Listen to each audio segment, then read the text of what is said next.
You know, you really just can't help but wonder what went so unequivocally wrong. That's right, folks at home. What went so unequivocally wrong with the gaming industry? The gaming industry is a total disaster right about now. We're seeing these big releases every other month, and they're just total duds, I'll tell you.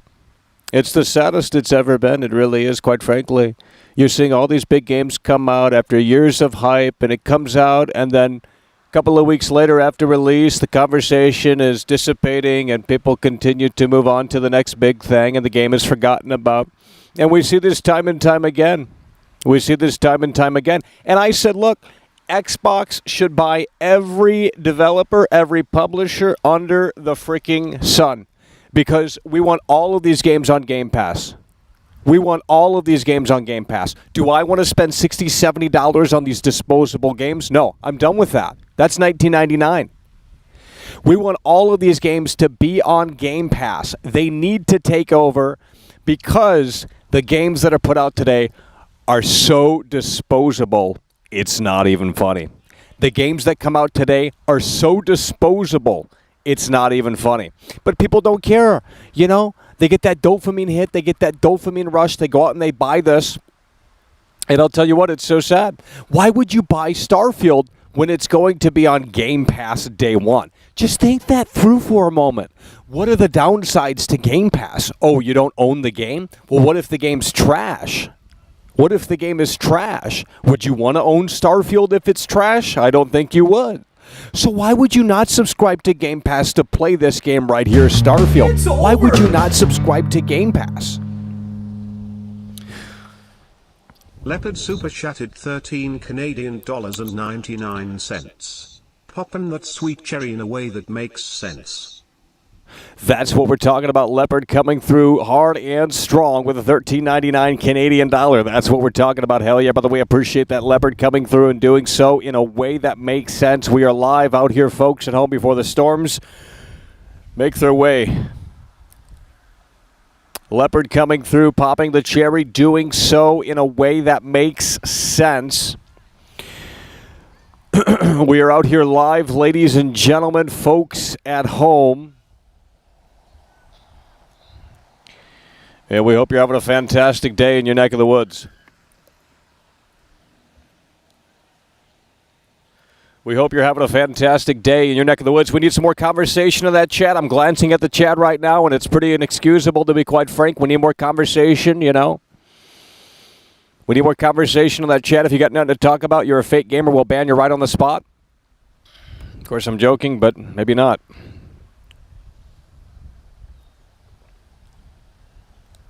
I don't understand why we don't care about Starfield. I don't get it. This is one of the biggest games of this year, and you don't care. Well, the reason why you don't care, I understand, actually. The reason why you don't care is because this isn't on PlayStation. Now, if this were a PlayStation exclusive, you guys would be, well, you'd be praising this to the moon and back. That's what I know, and that's what I could tell you right here and right now. You would be praising Starfield if Starfield were only on PlayStation. You would be praising this game. You would be hyping it up to the moon and back. And you can go and ask Marlin Gaming Nation and MBG and a bunch of other PlayStation fanboys, and they would agree. They would agree, okay? Because ultimately, at the end of the day, that's the reality of the situation. If Starfield were only on PlayStation, let's get a one in the chat. You guys are dead in here. It's getting sickening. One in the chat. If Starfield, and you damn well know I'm right, that's why you don't care. If Starfield were only on PlayStation, you wouldn't be giving it the time of day.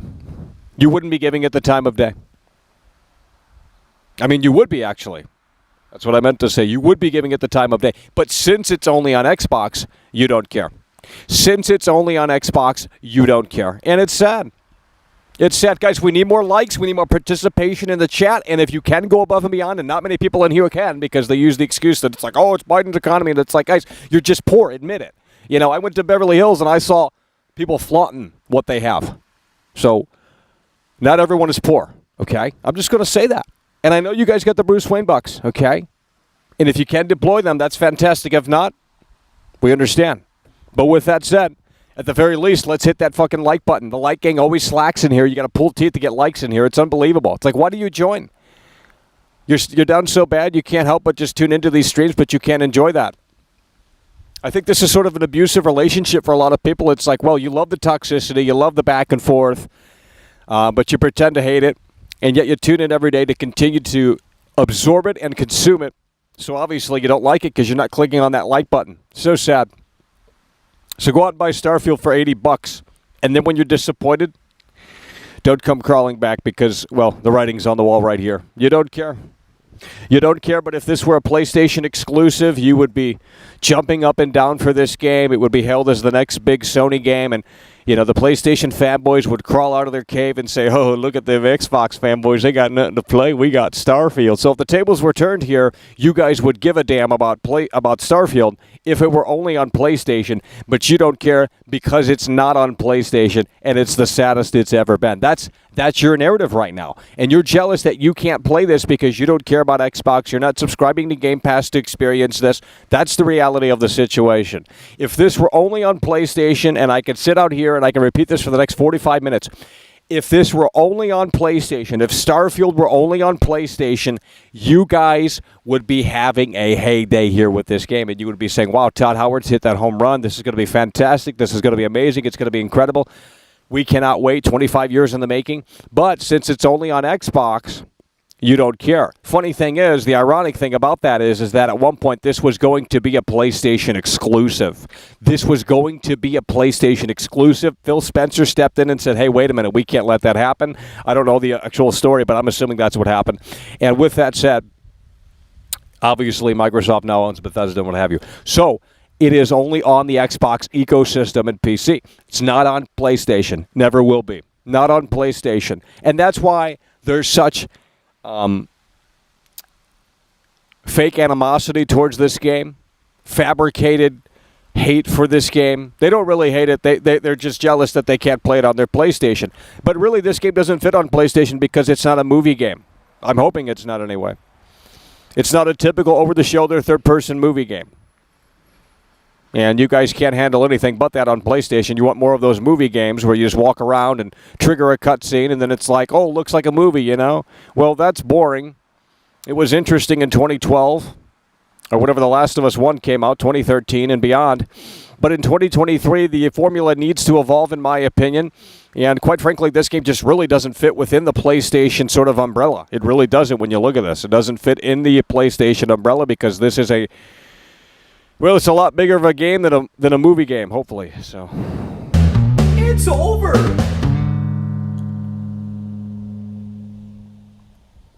Official source Troy super chatted $5. Nobody is more excited for Starfield than I am. Controller, headset, well, I am edition, too. Todd Howard's leather jacket prepared, game of the year coming. I'm excited too, but I have put it on the back burner because the Bias No Games media that I drank the Kool-Aid, and now I'm not a hater, but I will tell you that I think it's better to go in with lower expectations. We're 63 days away until launch, the standard launch anyway. 63 days away, and we don't have... Well, there's still a lot of mystery surrounding this game. I mean, they've shown the whole game off pretty much, but not really, if that makes any sense. So, look, I'm going in with lower expectations because they didn't really show me something off in a way that makes sense. They kind of reiterated the first presentation for Starfield in 2022 here in 2023 last month at the Starfield Direct. They basically remade their own showcase and reiterated on similar points that they've already talked about previously, without adding too much new, in my opinion, based off of my memory. So, it's sad that people don't care. It really is. It's sad. Because what else is there to talk about? There's no games coming out until basically this game. I mean, the games start ramping up in September. July has nothing to release. August has nothing to show for. Outside of Texas Chainsaw and Madden. Texas Chainsaw Massacre and Madden. Those are the two big games in August. There's no big games here this month that I can see. So you are talking about a dry spell here, at least until sometime in August, and then things kick up really hard in September. On September 6th, Starfield, and of course later that month, September 26th, Cyberpunk 2077, Phantom Liberty, Cyberpunk 2077 2.0. It is being hailed as the next big thing for the Cyberpunk universe. And we'll have to see how that ultimately turns out. But that's really the release schedule. That's the landscape right here and right now. So there's nothing to really cover until this thing drops on September 6th, which it's actually going to come out a little bit beforehand. I think you get 3 or 4 day early access if you get the collector's edition or some shit like that. I haven't looked into it too much, but I know if you buy the Calasta edition, whatever the fuck it's called, the Solar System edition, whatever it's called, I think you do get early access for Starfield here a few days before September 6th. So the game will actually launch a little bit earlier than September 6th for those users. And, of course, reviews will probably be out before that as well. So we're just going to have to see how this one ultimately turns out. Let's go ahead and open up the lines, folks at home. You know, it's funny. We talked about this game 3 weeks ago, 4 weeks ago, many weeks ago, a month ago, whenever it was, and people in here were trashing the game. They were saying it's garbage. Now they're commenting on my crap, and they're saying, oh, Michael, you're just a fucking hater. And I'm deleting those comments because they can kiss my fucking foot with that shit, okay? I'm not a hater. I'm just being brutally critical because, well, quite frankly,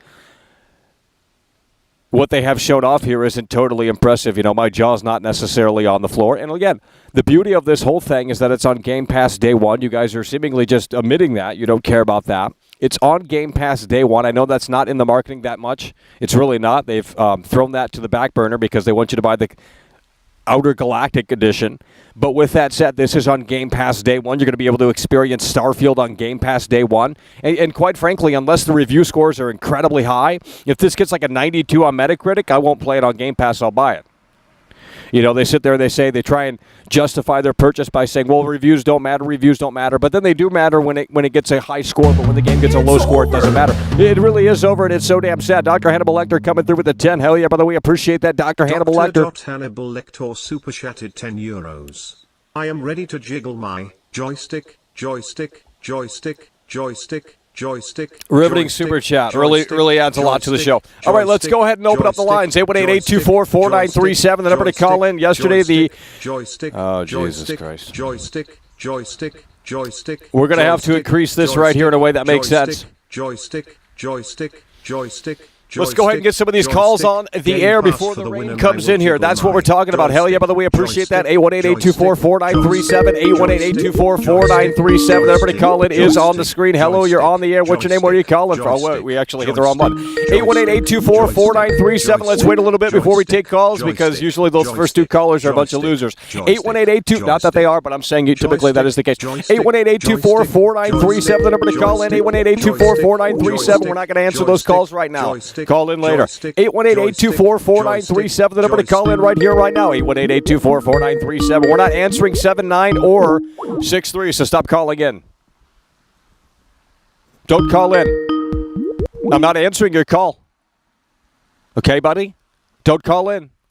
We want someone else to call in. Step up to the plate. 818-824-4937. Let's go. Not answering those two calls. Don't call in. You're not listening. You know who you are. 818-824-4937. Call back in a little bit later on. We're not answering calls immediately. Unreal. As soon as I open up the app, they're calling in. What good do they have to say? Nothing. I guarantee it. So let's go ahead and get some callers on the air. Let's go. 818-824-4937. Guys, there's a storm approaching. There's a storm approaching potentially. They're going to pop up out of nowhere. And as soon as it rains out here, we're done. So that's why we started a little bit earlier here today. You guys don't care, I know, but I'm going to reiterate that. That's why we have started earlier out here today, because there is a storm potentially approaching. And in fact, I have the radar app on here so we can look at it. I'm not answering your call, buddy. Not going to do it.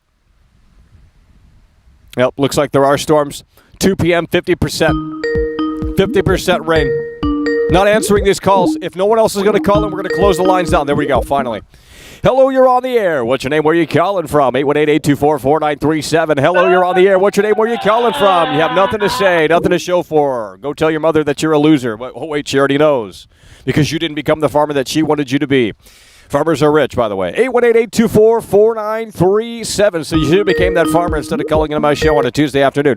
Hello, you're on the air. What's your name? Where are you calling from? 818-824-4937. Hello, you're on the air. What's your name? Where are you calling from? Hello, you're on the air. Your mother doesn't love. I'm going to block this loser. And I knew that these callers were no good.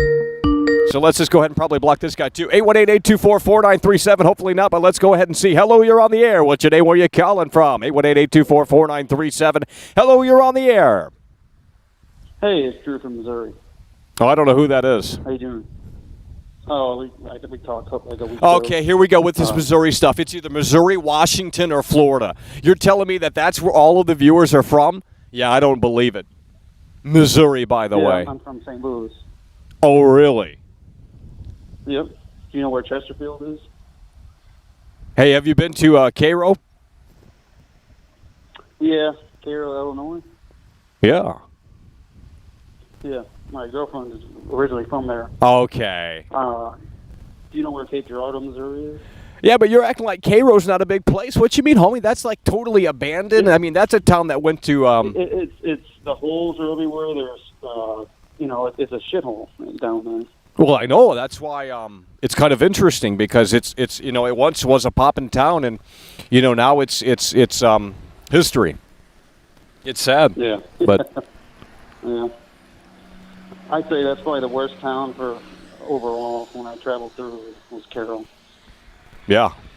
But I was going to talk about Starfield and Todd Howard a little bit. I think people are just forgetting that when Fallout 76 came out and what Elder Scrolls Online came out, that's when they ruined it because Todd Howard doesn't even have to make a new game.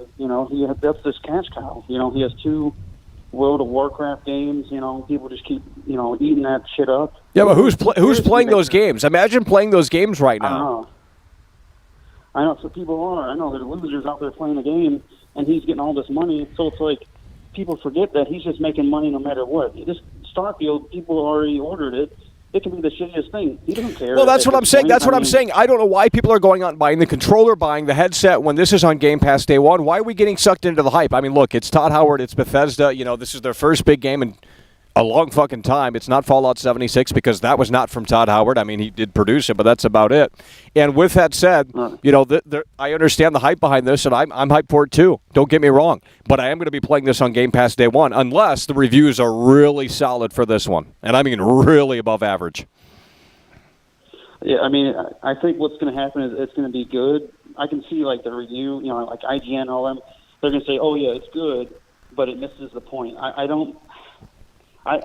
It could surprise me. It could be, the best game, one of the best games, but it might be good, but I just, I don't see it being great. I don't know. Just something like a gut feeling. I don't know what it is, but I think they hyped it up too much, and then when the Direct came out, it was too long and boring, and that's when they lost me. I've always been an Xbox and PC guy, but I just don't think So if Starfield messes up, they should have just Elder Scrolls 6 should have just came out. Yeah, it's a new IP, I get that, but it's a big gamble, and I don't know. I don't know what to do. It just doesn't seem like when Skyrim came out. I don't have the same feeling. I just there's too many issues that they haven't. Unless he comes out and says this is going to be good. They're going to show us missions and cutscenes or whatever. But none of that's been shown. What's the reason? Why are they not showing us that? Is it boring? I mean. Well, I mean, hey, if it is boring, it's on Game Pass day one. I mean, it's not a $60 or $70 game. It can be if you want to buy it for that, which you'd have to be a stupid idiot to do that, unless, again, it comes out and it's above expectation and it's, a return to form for Bethesda, and it might very well be. I'm not saying it's not. But with that said, this is a Game Pass game day one. And I think that's the beauty of this game is that even if it is not all it's cracked up to be and it has a lot of problems on launch, it's on Game Pass day one. And we've never had that experience before where a big mainline Bethesda game has been on Game Pass day one because the big last mainline Bethesda game was Fallout 4, in my opinion. And that obviously wasn't on Game Pass day one. So things have changed, and I think it is changed for the better. And if this flops, again, it's on Game Pass day one, and it will be a nice addition to the service regardless. But I think people need to cool their jets right now because there are some red flags here for Starfield. And I think it's best to go in with lower expectations. And that's why I've set my expectations on the back burner for now. If Todd Howard's ready to pull that curtain back in the next month and a half or so to show us a little bit more about the game, then I'll be there day one to check that out. But I'm not rushing out and pre-ordering this on fucking Steam for $70. You got to be out of your gourd. Nor am I buying the headset or the controller. Now, they look cool, but, again, if the game's trash, then you're going to look at that headset and say, well, what this really could have been something special. Unfortunately, these are the things that are holding it back. So again, that's really, I think, where this stands. Yeah, I mean, the idiots that bought all this bullshit, it was in 6 hours that whatever that watch and all that shit, in 6 hours it was sold out.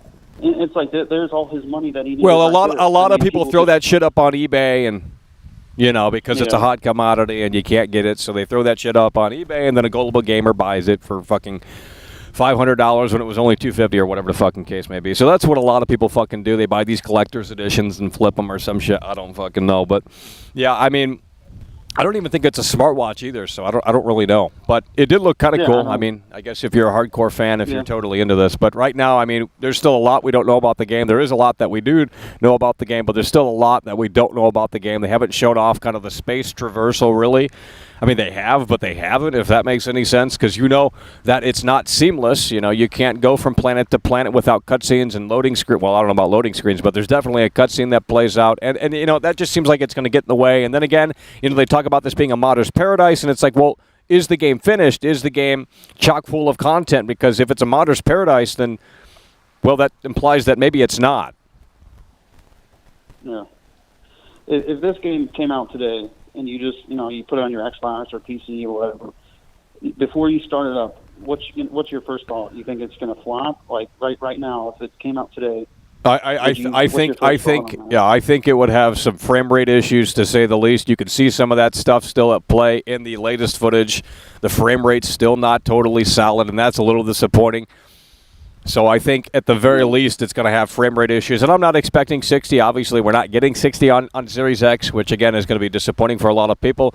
But with that said, if they could lock it at 30 with a few dips here and there, I could manage that. I mean, Game of the Year this year is obviously going to be Zelda Tears of the Kingdom. That doesn't even run at 30 in certain spots. So, gamers want to say 30 frames matters, and then it doesn't for the specific game that they like playing, So it's very hypocritical from these fake gamers. They say 60 frames matters, and that's the be-all, end-all for these experiences these days. And I get it. You go out and buy Series X, you're expecting the latest and greatest, but you also have to understand that Game of the Year this year is more than likely going to be Zelda Tears of the Kingdom, and that game at certain spots doesn't hit even 30 frames. So, and it's at like 720p if that. So, What's the last thing that even ran at 60, on a console? I don't even know. Well, this older games run fine at 60. I mean, even some modern games run fine. I don't even know. Probably Call of Duty or some shit. I don't know. Fortnite. If you had to predict the Metacritic score today, what do you think? It's going to be like 82, you think? Oh, man, that's pretty low. Shit, if it gets an 82, well, yeah, I mean, I don't think it's going to get a 90. I don't think it's going to get a 90, not from what we've seen thus far. Yeah, maybe 82. I would say that's probably right around the ballpark. I mean, that's still low, though. In my opinion, if it gets an 82, that's definitely Game Pass. Oh, my God, there's a fly.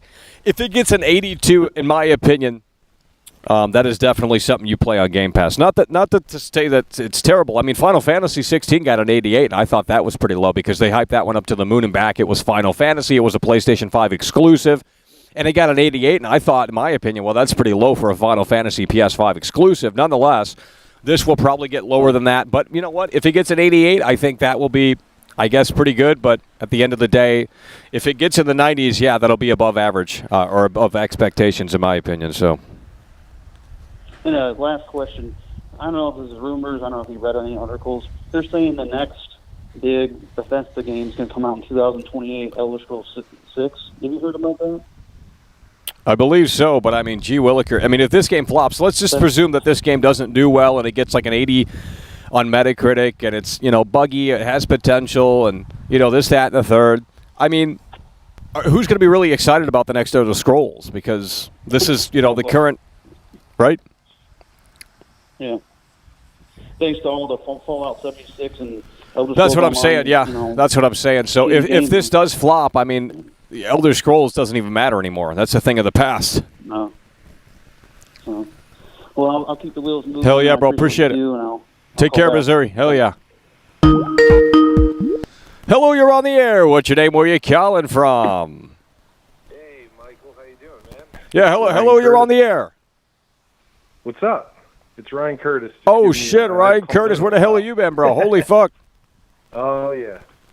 Busy. But I'm one of the fucking idiots who bought the headset and the controller. You ain't no way, bro. You bought that shit already? Holy fuck. I bought it. I bought in. I have the PlayStation 5 and I have the Series X. So PlayStation 5 just feels like, I don't know, they don't have a lot going on. And the Starfield's probably the biggest thing that's coming out. So I kind of went all in on it, and now immediately after reading all this shit, I'm like, oh, God, is this another No Man's Sky? Are we getting like another bunch of procedurally generated things with a couple of blips on the map, and it's just going to be redundant after like 3 days? Yeah, that's the biggest fear for this game is the core gameplay loop going to get repetitive and stale after a few days? Now, they did say something interesting in that showcase, that direct last month, and that, it's going to basically kind of formulate around the player and curate something for the player. I don't even know what the fuck that means, but it sounds kind of interesting, and if that can kind of provide a different experience for every player without feeling soulless, then maybe that there's something there. But, again, when we go to these planets, if it's just tedious, busy work like collecting minerals and mining and all of this crap, no one wants to do that. We want story-driven narrative quests and, interesting, memorable stuff. They had to bring back the freaking adoring fan, which is cool, I guess. But, I don't know. It's still a big question mark in my opinion, as of right now anyway. And, the RPG stuff, I'm just hoping it's not a looter shooter. I'm hoping it's not like Cyberpunk where they build it as this classic RPG that's deep for mature gamers and this, that, and the third, and then it turns out to be this linear freaking storyline where your choices don't really matter. They don't hold much weight. And in addition to that, it's just basically like roam around and loot and get, a bunch of different guns and shoot things that move on the screen, and that's Cyberpunk 2077. Nothing of what they initially promised really made it into the game in a way that made sense anyway. And I'm just hoping that this is more aligned with, Oblivion, Skyrim, as opposed to modern-day looter shooters, because we don't need another fucking Destiny under the guise of an RPG. That's just annoying and bland. Skyrim and Oblivion and stuff, like, to my knowledge, because I played both of them, but I'm not, as far as technical stuff, I'm not really well-versed on that. None of that was procedurally generated, right? That was all crafted. Well, I would assume so, but there might have been a few things sprinkled in. I don't know. those games are pretty old, so. It's kind of like, I saw the little blurb that they said about how there's these, like, I guess there's these factions that'll come down and land while you're exploring, and they'll, I guess, attack you out of nowhere. And then I'm like, oh, is that going to be like every time I land on a planet, I'm going to run 15 feet, and then some animation is going to pop up that's going to be the same 7 enemies getting out of a spaceship shooting at me, and I'm going to have to get through that before I can get to the other thing. And it's like, I was hoping that, or I'm still hoping, because who knows at this point, but I was hoping that it would be a little bit more intentional with the design of the planets, and it wasn't so much like open-ended, whatever the world generates, or because otherwise it starts to become, it's not past enough to have like an immersive experience and actually feel like it's authentic. It starts to just feel like you've walked into somebody's mess, and I'm kind of hoping it's not that, because the controller and the headset look pretty cool. Oh yeah, I know the controller. The controller looks badass. The game is cool. Yeah, the controller looks badass. I ain't gonna lie, and the headset's cool too. And the watch. If you get the collector's edition, the watch looks badass as well. So all of the stuff looks awesome. So even if the game's trash, you still got a cool looking fucking controller and headset. So. Yeah, but like you said, I'm going to look at it and go like it could have been. Right. Well, that's what happened with Cyberpunk. A lot of people bought all that merchandise for Cyberpunk, this huge fucking thing, and then the game comes out, and it's like, wow, this is. Well, some people would argue it's actually fantastic, but who knows? Well, the No Man's Sky thing was the other side of it. Was that like the game? The thing with the Game Pass release is, hopefully Bethesda's not thinking like this, but a Game Pass release gives them a little bit of leeway, in my opinion. It gives them like an excuse to sit there and say, well, we're developing more stuff. If they open it up to the modders and all that, it's like we're still building our game. Well, that's what I'm saying. I don't want an unfinished game. That's what yeah, exactly. We don't want an unfinished game. But with that said, I think every Xbox first-party title or whatever the fuck Whatever Xbox owns is going to be on Game Pass day one for the most part. So everything under the sun is on Game Pass day one. And I hope, like you said, it's not just an excuse where they say, well, we can just throw it out on Game Pass and just say, hey, it's kind of a live service game. I mean, we want this to be fully fleshed out day one. And, you know, it shouldn't have to come down to modders. It shouldn't have to come down to modders coming in and fixing what, you know, needs to be fixed or what needs to be improved upon. It shouldn't even come down to that. If I were making a game, I'd hire modders initially to say, hey, do whatever you want with the game. And then we'll just implement those features and credit the guy and pay him, of course. So that's what I would do to kind of get that initial urge of modding, because everyone, you know, modders just instinctively want to mod anything. You know, it doesn't matter if it's, you know, Elden Ring or Zelda Ocarina of Time. They want to mod the fuck out of everything. That's just what they do. They mod things. They go in and they, you know, either improve upon things or make it worse, or, well, you know, I don't know. So it's just one of those things. But with that said, you know, again, the fact that they're coming out and saying it's going to be a modder's paradise, and the fact that only 10% of planets have life on them, I mean, you know, no land vehicles, I mean, I don't know. Oh, yeah, that's right. There's no land. Jesus. So you're going to have to roam around with your jetpack and... Oh, fuck. I mean, it can't be any worse than... I don't know if you played the Jedi Survivor game at all, but they had... like, you're deeper into it, and you get to the maps, and they're just enormous, and you really can't do anything other than roam around, either running around or, like, ride some half-assed, barely animated creature across the ground. And I beat the game, but it made that whole system so unbearable that I was like, this is boring. Just take me to the task. Just get me to the objective. I don't care about the world. Because after a while of that, it's just like work. Yep, it's just work. Simulator. It's chore. It's tedious tasks. Why would they not have land vehicles? Well, maybe in this game you can build your base and then hire people to like do that sort of crap for you. I think you could actually do that. So maybe that's one way to make that less tedious. But anyway, I'll let you go. But one question: what did you think of the John Carpenter game that's coming out? Oh my God, bro! That is the most surprise, bro. I was like, what in the shit is this? From the guy who did Halloween. I mean, holy fuck, bro. I'm going to have to play that day one. I'm going to have to play that one day one. What is it? I forgot what it's even called. It's like John Carpenter's like something Commando or something crazy. Yeah, I mean, I'm sure he had all of 5 minutes of involvement. Oh, exactly. They just slapped his name on there and they paid him big money. Fuck it. Yeah, he just says it all the time. He's just like, they cut me a check. I come in, I say, that looks good, and then it's like, well, you can't blame the guy. What does he have to prove? He's 70-something years old? I mean, shit. Yeah. Hey, if they're dumb enough to pay, he's smart enough to take it. Yeah. Anyway, man, have a good show. Hell yeah, bro. Appreciate it. Hello, you're on the air. What's your name? Where are you calling from? On the air? Yeah, hello, you're on the air. Oh, okay, cool. My name's Todd Howard. I called in from Rockville, Maryland. Oh, gee, Williker. Well, why don't you tell people what's so great about your game here, Starfield? Fuck you, Michael. God, you got losers. I'm blocking these losers, dude. Fuck off. Fucking Loserville. Guys, anyone can call in. You pick up your telephone and call in and dial the number 818-824-4937. Hello, you're on the air. What's your name? Where are you calling from? Hello, you're on the air. What's your name? Where are you calling from? What is the best White Stripe song? What is the best White Stripe song? What is the best White Stripe song? What is the best... I can't even hear you. Hello, you're on the air. Hi, can you hear me? No, yes. I'm calling from Orlando. Oh, gee, Williker. We're getting the Florida people off the line. I'm done with the Florida people. They got nothing to offer. Jeez. I mean, I'm sure Florida's a great place, but, man, these Florida people are so boring when they call in. They got nothing to say except they're from Florida. Cool. What do you want me to tell you? You want a free ticket to fucking Disney World? Jeez.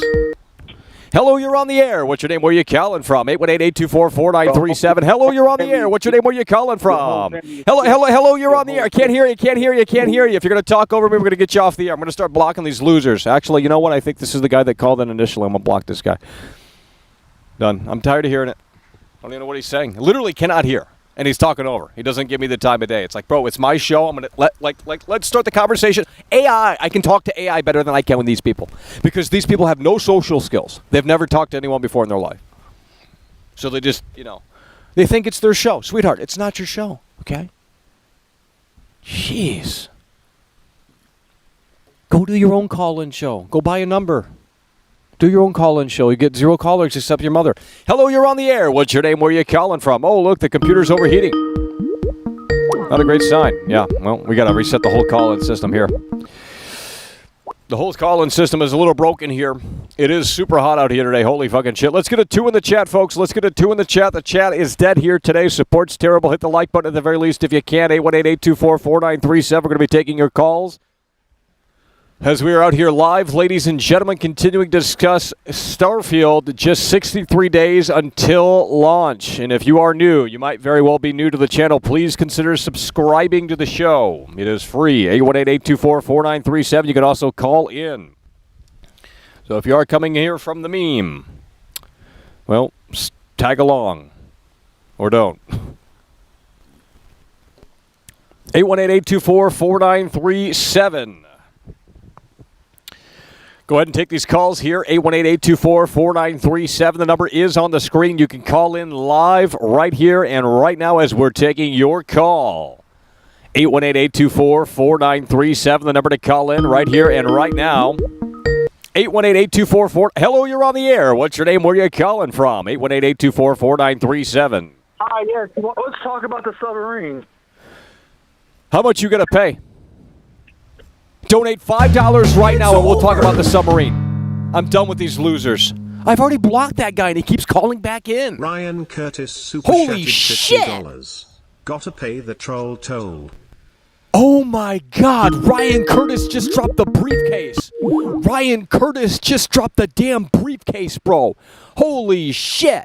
Ryan Curtis coming through really hard and really strong. Holy fucking shit, that's what we're talking about. Ryan Curtis coming through in the face of adversity with a $50 super chat. Holy fucking shit, Ryan Curtis is out here, and we appreciate that very much so. Thank you so kindly, Ryan Curtis, dropping the briefcase and doing so in a way that makes sense. Let's get a big W in the chat for Ryan Curtis coming through really hard and really strong with a $50 super chat. Hello, you're on the air. 818-824-4937. Ryan Curtis is out here coming through really hard and really strong, and we do appreciate that again very much so. Thank you so kindly, Ryan Curtis. He is a real one, I'll tell you. Hello, you're on the air. 818-824-4937, the number to call in. Hello, you're on the air. What's your name? Where are you calling from? Hello, you're on the air. All right, you're taking too long. 3, 2, 1. You're done. Get him off the air. Unbelievable. Truly is unbelievable. And again, speaking of unbelievable, Ryan Curtis there dropping the freaking briefcase on the table, plopping it down with the Elon Musk bucks. Hell yeah, brother, we appreciate that. Ryan Curtis coming through so hard and so strong.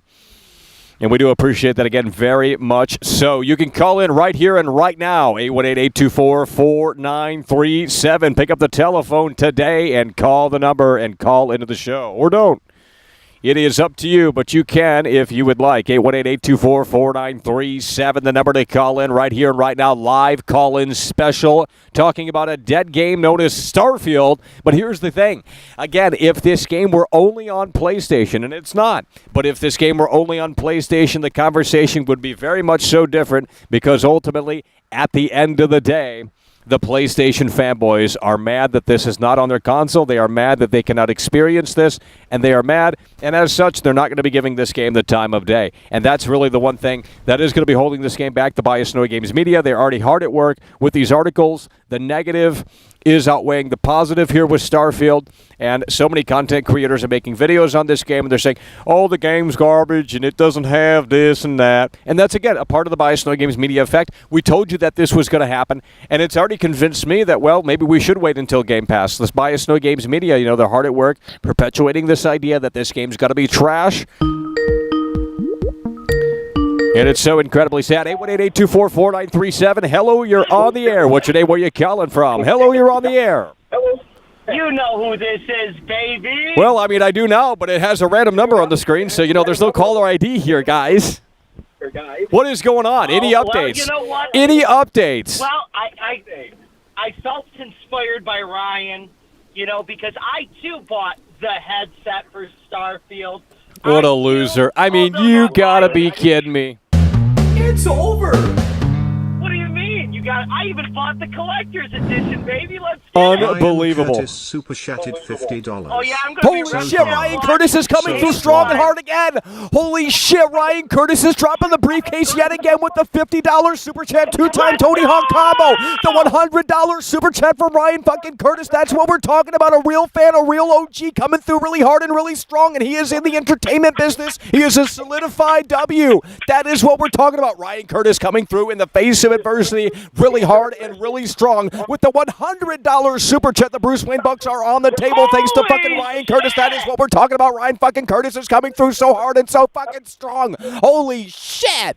Ryan Curtis is out here and he is coming through unbelievably here in a way that makes sense. Thank you so kindly, Ryan Curtis. Hat is off to you. You are a real one, and that I know, and that I can tell you. Holy fucking shit. We appreciate that very much. So, Ryan fucking Curtis, that's what we're talking about, baby. Holy shit. Hey, you coming out here?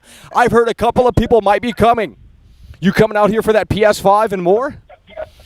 The super fan contest. What day would they say they would be coming? They didn't say. They just said, hey, I bought a ticket, and I don't know when that will be. Could be tomorrow, could be in a week, could be in a month. I don't fucking know.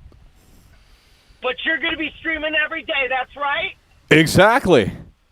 Unless it's raining. Exactly, baby. Michael, I'm going to try to make it happen in a way that makes sense, like Ryan Curtis is trying to make it happen in a way that makes fucking sense around here. Finally, we got the motherfucking Sammy Sosa back. That's what we're talking about. Sammy Sosa swinging for the fences, and he's hitting that home run unlike ever before. That is what we're talking about. Holy shit. It really is incredible to have him back on the team because unlike a lot of these people in here, he has a life, a wife, and a job, so he can come through in ways that make sense, unlike some of you stupid fucks that sit and bitch and moan every day about, oh, this game's trash. Fuck off. Starfield is not about to be a flop. It's about to be the heaviest of heavy hitters if Todd Howard delivers in a way that makes sense. We got to have faith, right? We got to have faith. Wait a minute. Arthur. Weren't you the guy that was out here talking shit about Todd Howard and talking shit about Starfield? What happened? What went so unequivocally wrong? You know, you certainly did a 180 after that marketing, didn't you? You went out and you bought that Todd Howard controller. You went out and you bought that Todd Howard Starfield freaking headset. I'm going to show you the watch in person. How about my God. that? Wait a minute. Hold on. Hold the fuck on. Not only are you telling me that not only did you buy the headset, the controller, and you pre-ordered the Calista, the fucking Milky Way edition? Are you okay? No, bro. whoa. Now you're putting words in my mouth. Well, you said you have the watch. Never bought the controller, okay? We're working on that. Well, Ryan Curtis did. Ryan Curtis beat you. Ryan Curtis beat you. Well, did he get the collector's edition too? Well, he might have. I don't know. I think he only got the headset and controller. Huh. Yeah. So I guess I'm winning. Oh, gee, Williker. Well, I think you guys are, you're going to be, it's another Michael, Cyberpunk. What are you talking about? What are you talking about? It's another Cyberpunk, and you're not listening. You were literally out here weeks ago. You were literally out here a month or so ago. You were literally out here saying that this game's going to be trash. What happened? That's not what I said. I said there's a lot of things I have problems with. I was hyping up this game, and you were still shilling. You were still shilling Fallout New Vegas, bro. Come on. What's wrong? Okay, well, you're cutting in and out, but I'm telling you what, Fallout New Vegas is the best game Bethesda ever made, and it's not. It's not even a Bethesda game. Exactly. That. You're yelling so loud I can't even hear you. You got to fix your mic. Yeah. There we go. There I can hear you, baby. Let's do it. Yeah. Michael, it's okay to do a heel turn every now and again. You taught me that yourself, okay? Well, I wouldn't recommend it. I mean, heel turns are... only real human beings have enough balls to actually do a heel turn. Yeah. So I'm doing a heel turn on the God Howard, okay? I suppose. It ain't rocket science. It ain't rocket science.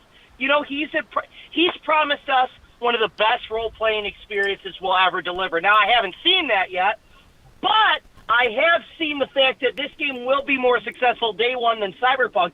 At least this game has customization Well, day one. so Am I did right? Cyberpunk. At least this game... No, it didn't. What are you talking about? You could customize your guy. You could not customize a single fucking vehicle in the game. Well, not a vehicle, but I mean, you could customize your look.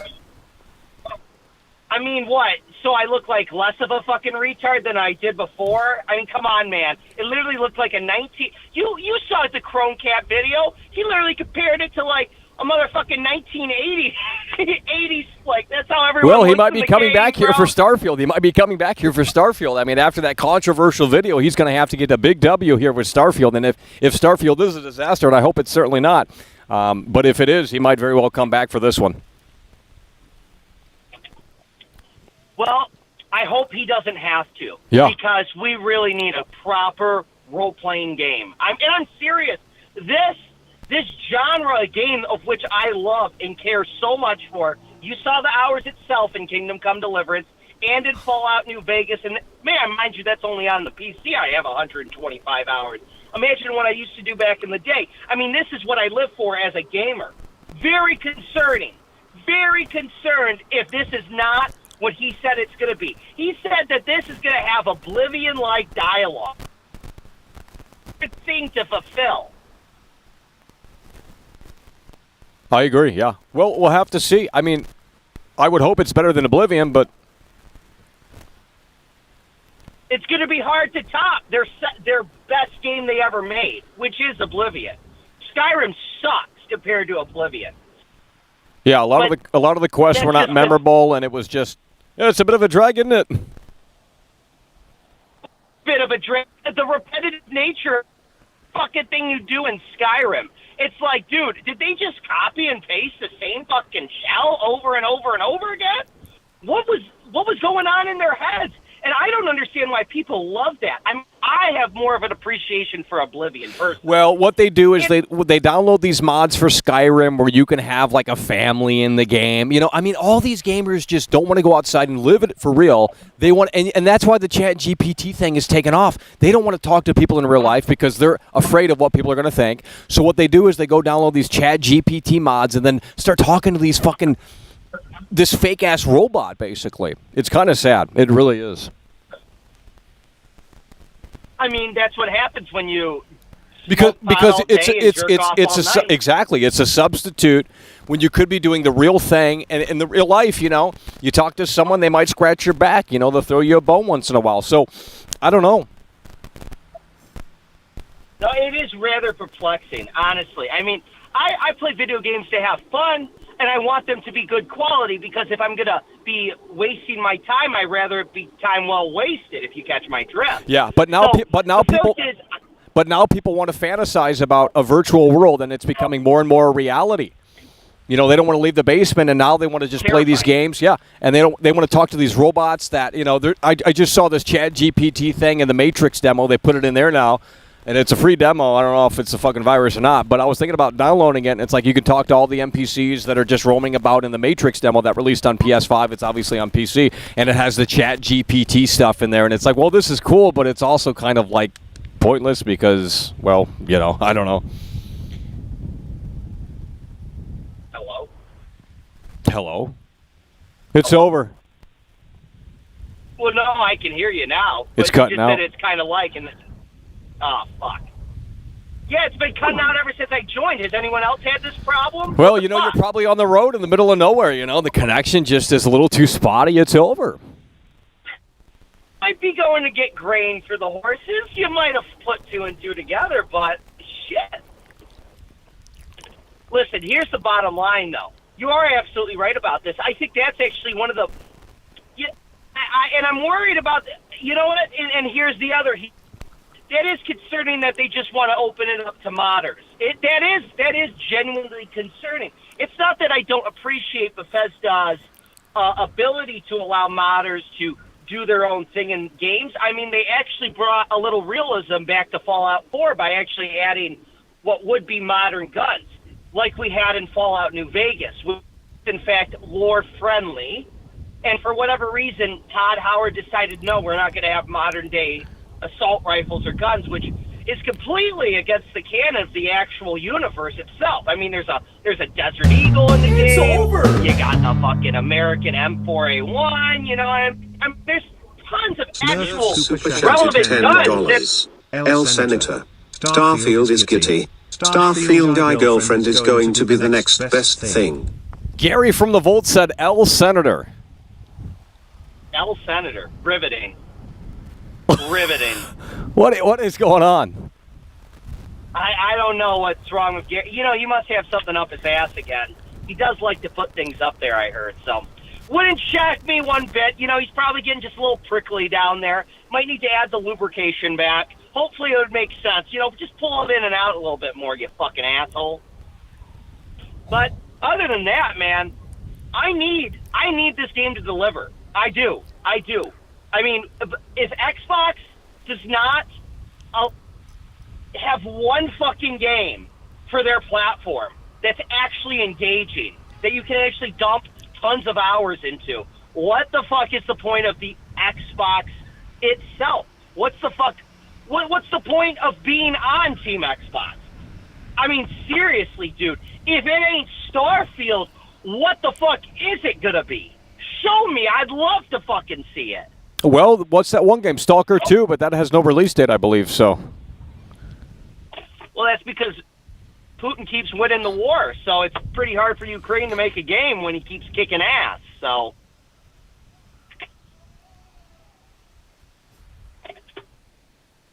Yeah, well, that game's vaporware, bro. I mean, like you said, there's not even a fucking date for it.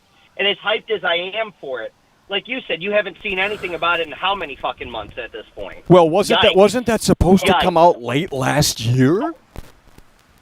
Yes. Unbelievable. And it was supposed to come out this year in Okay, May so how do they not have an update? How do they not have any new gameplay trailer? I mean, nothing. I mean, unbelievable. They've had a couple CGI things as of last year, but that's about it. Then it doesn't exist. It's literally gone. I honestly think Russia might have hit the studio, frankly, because the game's fucking dead. Nobody even talks about it. Have you noticed that too? Like literally no fucking gaming news coverage whatsoever at Stalker 2. Yikes! Yeah, unbelievable. Yikes!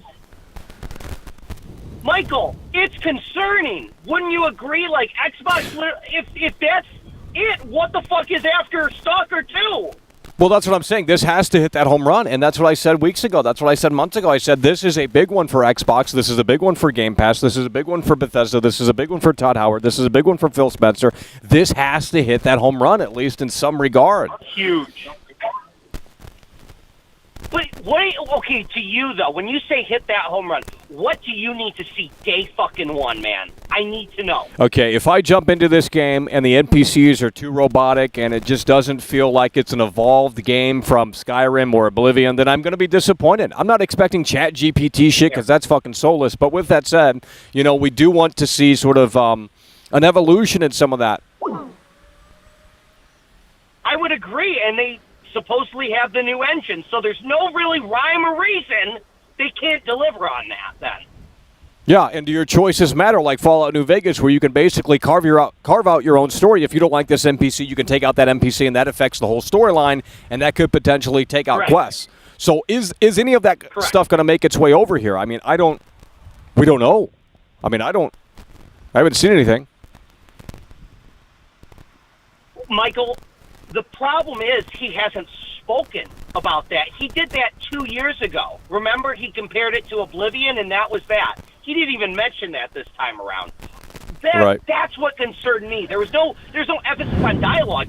2 years ago, there was an emphasis on dialogue. Now that's been gone. I mean, what the fuck changed? That is a concern of mine. I agree. And I agree. I like what he's showing off. Believe me, I do. I like the customization aspect.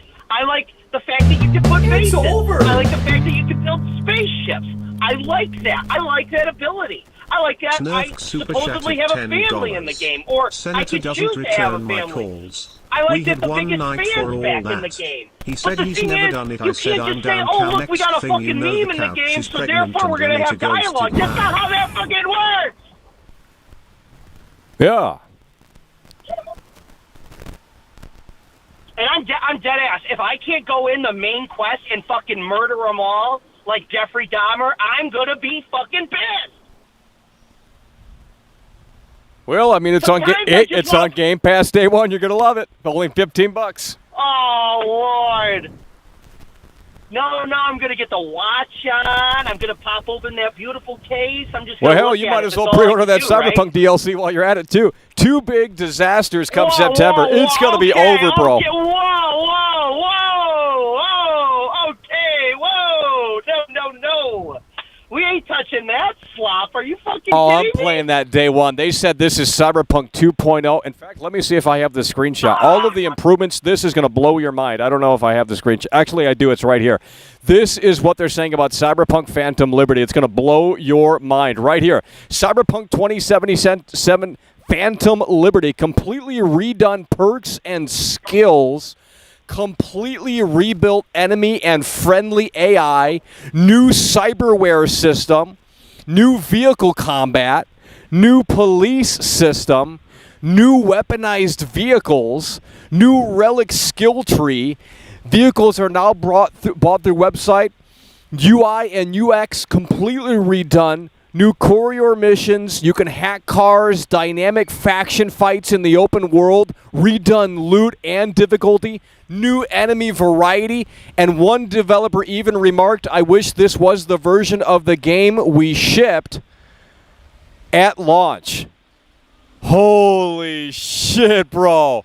They're hyping this up to be the Is it gonna second blow coming up? of Christ. I mean, literally. Here we go again, I mean, bro. literally, Here we bro. go again. Dude, how many times have we got to fall for the same shuck and jive, though, before we're like, wow, we're really fucking retarded, am I right? And think about this. This is crazy. If you subscribe to Game Pass, unless they up the price between now and September 6th, if you subscribe to Game Pass, what is it, $15 a month? It's literally it's literally cheaper than the Cyberpunk DLC. There's no way. I'm not even joking. Now, granted, you don't own Starfield, but you have 30 days, you have a month to play it. And that's going to last you longer than that fucking Phantom Liberty DLC. That's going to be probably just a terrible disappointment. I agree. I mean, honestly, have you seen how these quote-unquote critics are talking about the game? They had the same shuck and jive dance that they did in 2020 for this game. You know what I mean, though? It's unbelievable. Like this, remember the... Oh, my... It really is, though. It's like, how do you... I mean, these are the same cocksuckers that were lying to you to begin with! And now you're gonna fucking believe them! Holy shit, you know what I mean? These people, they drive me up a fucking wall, dude. Oh, Well, the my only thing you God. can do is I mean, unsubscribe and block. I mean, that's all you can do because they're just shills. You know, that's all they're doing is shilling everything under the sun. It's like, well, you know, look, I mean, being critical nonstop is fucking boring and annoying, and I get that too. But, man, when you constantly shill shit, it's like, you know, I don't know how they sleep at night. It's like you're just pushing products on people, and it's like all these gamers are rushing out to buy these games, and they're just so terrible. It's like, well, they're wasting $70 every other fucking week. You know what I mean? Unbelievable. But that's the thing, because they don't actually have real friends to spend that money on drinks or food or, you know, or a good time, so they have to consult the video game, you know, the plastic box or the digital code to find any sort of, I don't know, life left in them, because they've jerked it all out of them or they've smoked it all up front. So they have to go out and pray to God that this game is going to change their life. But I'm here to tell you, it ain't going to get you laid. It ain't going to make mommy proud. You're still in the motherfucking basement. It ain't going to make dad proud. He's still going to be an alcoholic because his son is a fuck up that all he does is consume fucking video games for children. And people need to start realizing that about themselves. They need to look in the mirror once in a while and say, wow, I am wasting my life away on literal slop that I could consume from any fucking trough because they're going to bend me over and stick that $70 right on my fucking ass.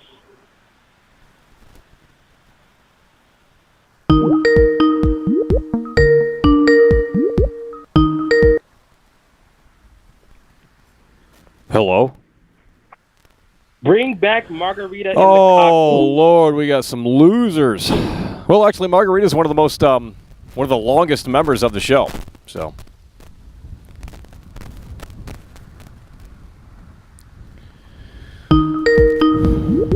Hello, you're on the air. What's your name? Where are you calling from? 818-824-4937. The number to call in is on the screen, 818-824-4937. Pick up the telephone before the storm arrives. Hello, you're on the air. Hello, you're on the air. Hello, you're on the air. Hello, you're on the air. All right, we're going to move on to a caller that is ready. Hello, you're on the air. What's your name? Where are you calling from? 818-824-4937. The number to call in. Pick up the telephone and call in today, or don't. Hello, you're on the air. What's your name? Where are you calling from? 818-824-4937. Yeah, what's up? So I bought Starfield. I mean, I pre-ordered it, and I'm gonna get I got the watch deal. Really? Yes, sir. I'm excited. Oh, jeez. I don't think you're excited. I think you're just going to flip that on eBay once it becomes a collector's item. Why? It's literally a the watch. So Yeah, but it costs like $150, dude. What you mean, homie? Yeah, but you could probably connect the watch to the game. Well, that would be cool. Yeah, that would be. I don't know if you can do that shit. Hell, if they said you well, could do that, I mean, maybe I would have bought it. Okay, well, you remember on Fallout 4 when I came out with the Yeah, it had the whole, Pip-Boy. You know, the Pip-Boy. That was it was gimmicky, but I mean, it connected to the game. Really? Okay. Well, yeah. If it connects to the game and has a purpose, I mean, outside of just being an expensive collectible, then yeah. Oh yeah, so yeah. Well, there you go. But you can't even pre-order it now. It's already. Well, that's what I'm already saying. sold That's what I'm out. saying. You know, you got to go on eBay and pay 10 times the I amount. already pre-ordered. Right after the direct. It was like the day after, and that's when I pre-ordered it. Shit, maybe I should have pre-ordered The whole it. thing was like $300. Okay. 300. What does it come with? Yeah, you didn't know that? It's $300. Bro, you guys are for the whole thing. stupid. Oh my God! I didn't know it was that much. All your other buddies bought it too, so pre-ordered it. So. Well, yeah, they're not. They don't listen. I didn't buy it. Yeah, it's $300. They didn't tell you that. Well, I mean, I guess they could always cancel, but I mean, they can cancel the pre-order. But I mean, why would you at this point? Because it's a hot item. It's a rare item. Well, I didn't really. For the watch. Okay, what else do you get in the game? What else do you get in the game? I just got the. Huh? What else do you get with the $300? The watch, and then that's it. So besides the game, well, you get the game, of course, but you get it's kind of like a steel book and then like an artwork book and all that. Well, hold on, well, the game doesn't even come with it, does it? It does, but okay. It's not. It's a digital like code. this, but they don't do. Yeah. That's been that way for a while now. Yeah. Yeah. Well, that for that price, in my opinion, that is a little inexcusable. That's the only thing that makes me a little sad because I wish it. You know, I like to buy things with this. Well, now you're gonna have to buy the physical copy and then put that in the collector's steelbook case. Well. Unbelievable. Let's hope to get some 9s and 10s. Then, well, you better hope so because holy shit. Because look, if it doesn't get a 9 or a 10, like who the fuck's gonna want that collector's edition though? To be honest, like think about it. I mean, okay, well, let's put it this way: no collector ever gave a watch. I mean, so far, besides all their collectors has been really cool. Skyrim, they had the big dragon statue. Then well, I'm sure it's cool, but I mean, look, if the game sucks, you're going to look back at that collector's edition and say, "Wow, I mean, really, why did I buy that?" Well, hopefully the game doesn't suck. Your YouTube channel turned into Starfield gee, Live, Williker, so. What about my channel? You turned into Starfield is life, so it's life, so it's going to be great. Oh my God, you didn't even pre-order it, bro. Get out of here. Why do we have these same... I swear it's the same callers every 2 minutes. Hello, you're on the air. 818-824-4937. Hello, you're on the air. What's your name? Where you calling from? It's over. How does it feel, Starfield fanboy, to be a part? We got some real winners calling in. Holy shit. 818-824-4937. They spent $300... Is it really $300, bro? That's absolutely unbelievable. Absolutely unbelievable. Hello, you're on the air. What's your name? Where are you calling from? You just called in, didn't you? Hello. Yeah, hello, you're on the air. Hello, how are you? Oh, gee, Williker. Who the hell's this? Mr. Negative? Mr. Positive. Oh, gee, Williker. So down in the dumps, you know. Unbelievable. No, I've got a hot take for you. I bet. I want to make a bet with you. Oh, jeez. Are you willing to listen to the Well, I'll listen, but I don't know. I mean... Right, I bet you $100, yeah, that Cyberpunk 2.0 will be better than Starfield. Well, you might be right about that. I mean, I don't know. Are you willing to take that? Well, I don't know. I mean, you know, it's a little too early right now. Let's get closer to launch. Let's get closer to launch, you know. Honestly, yeah, that's gonna be. I think that's the case.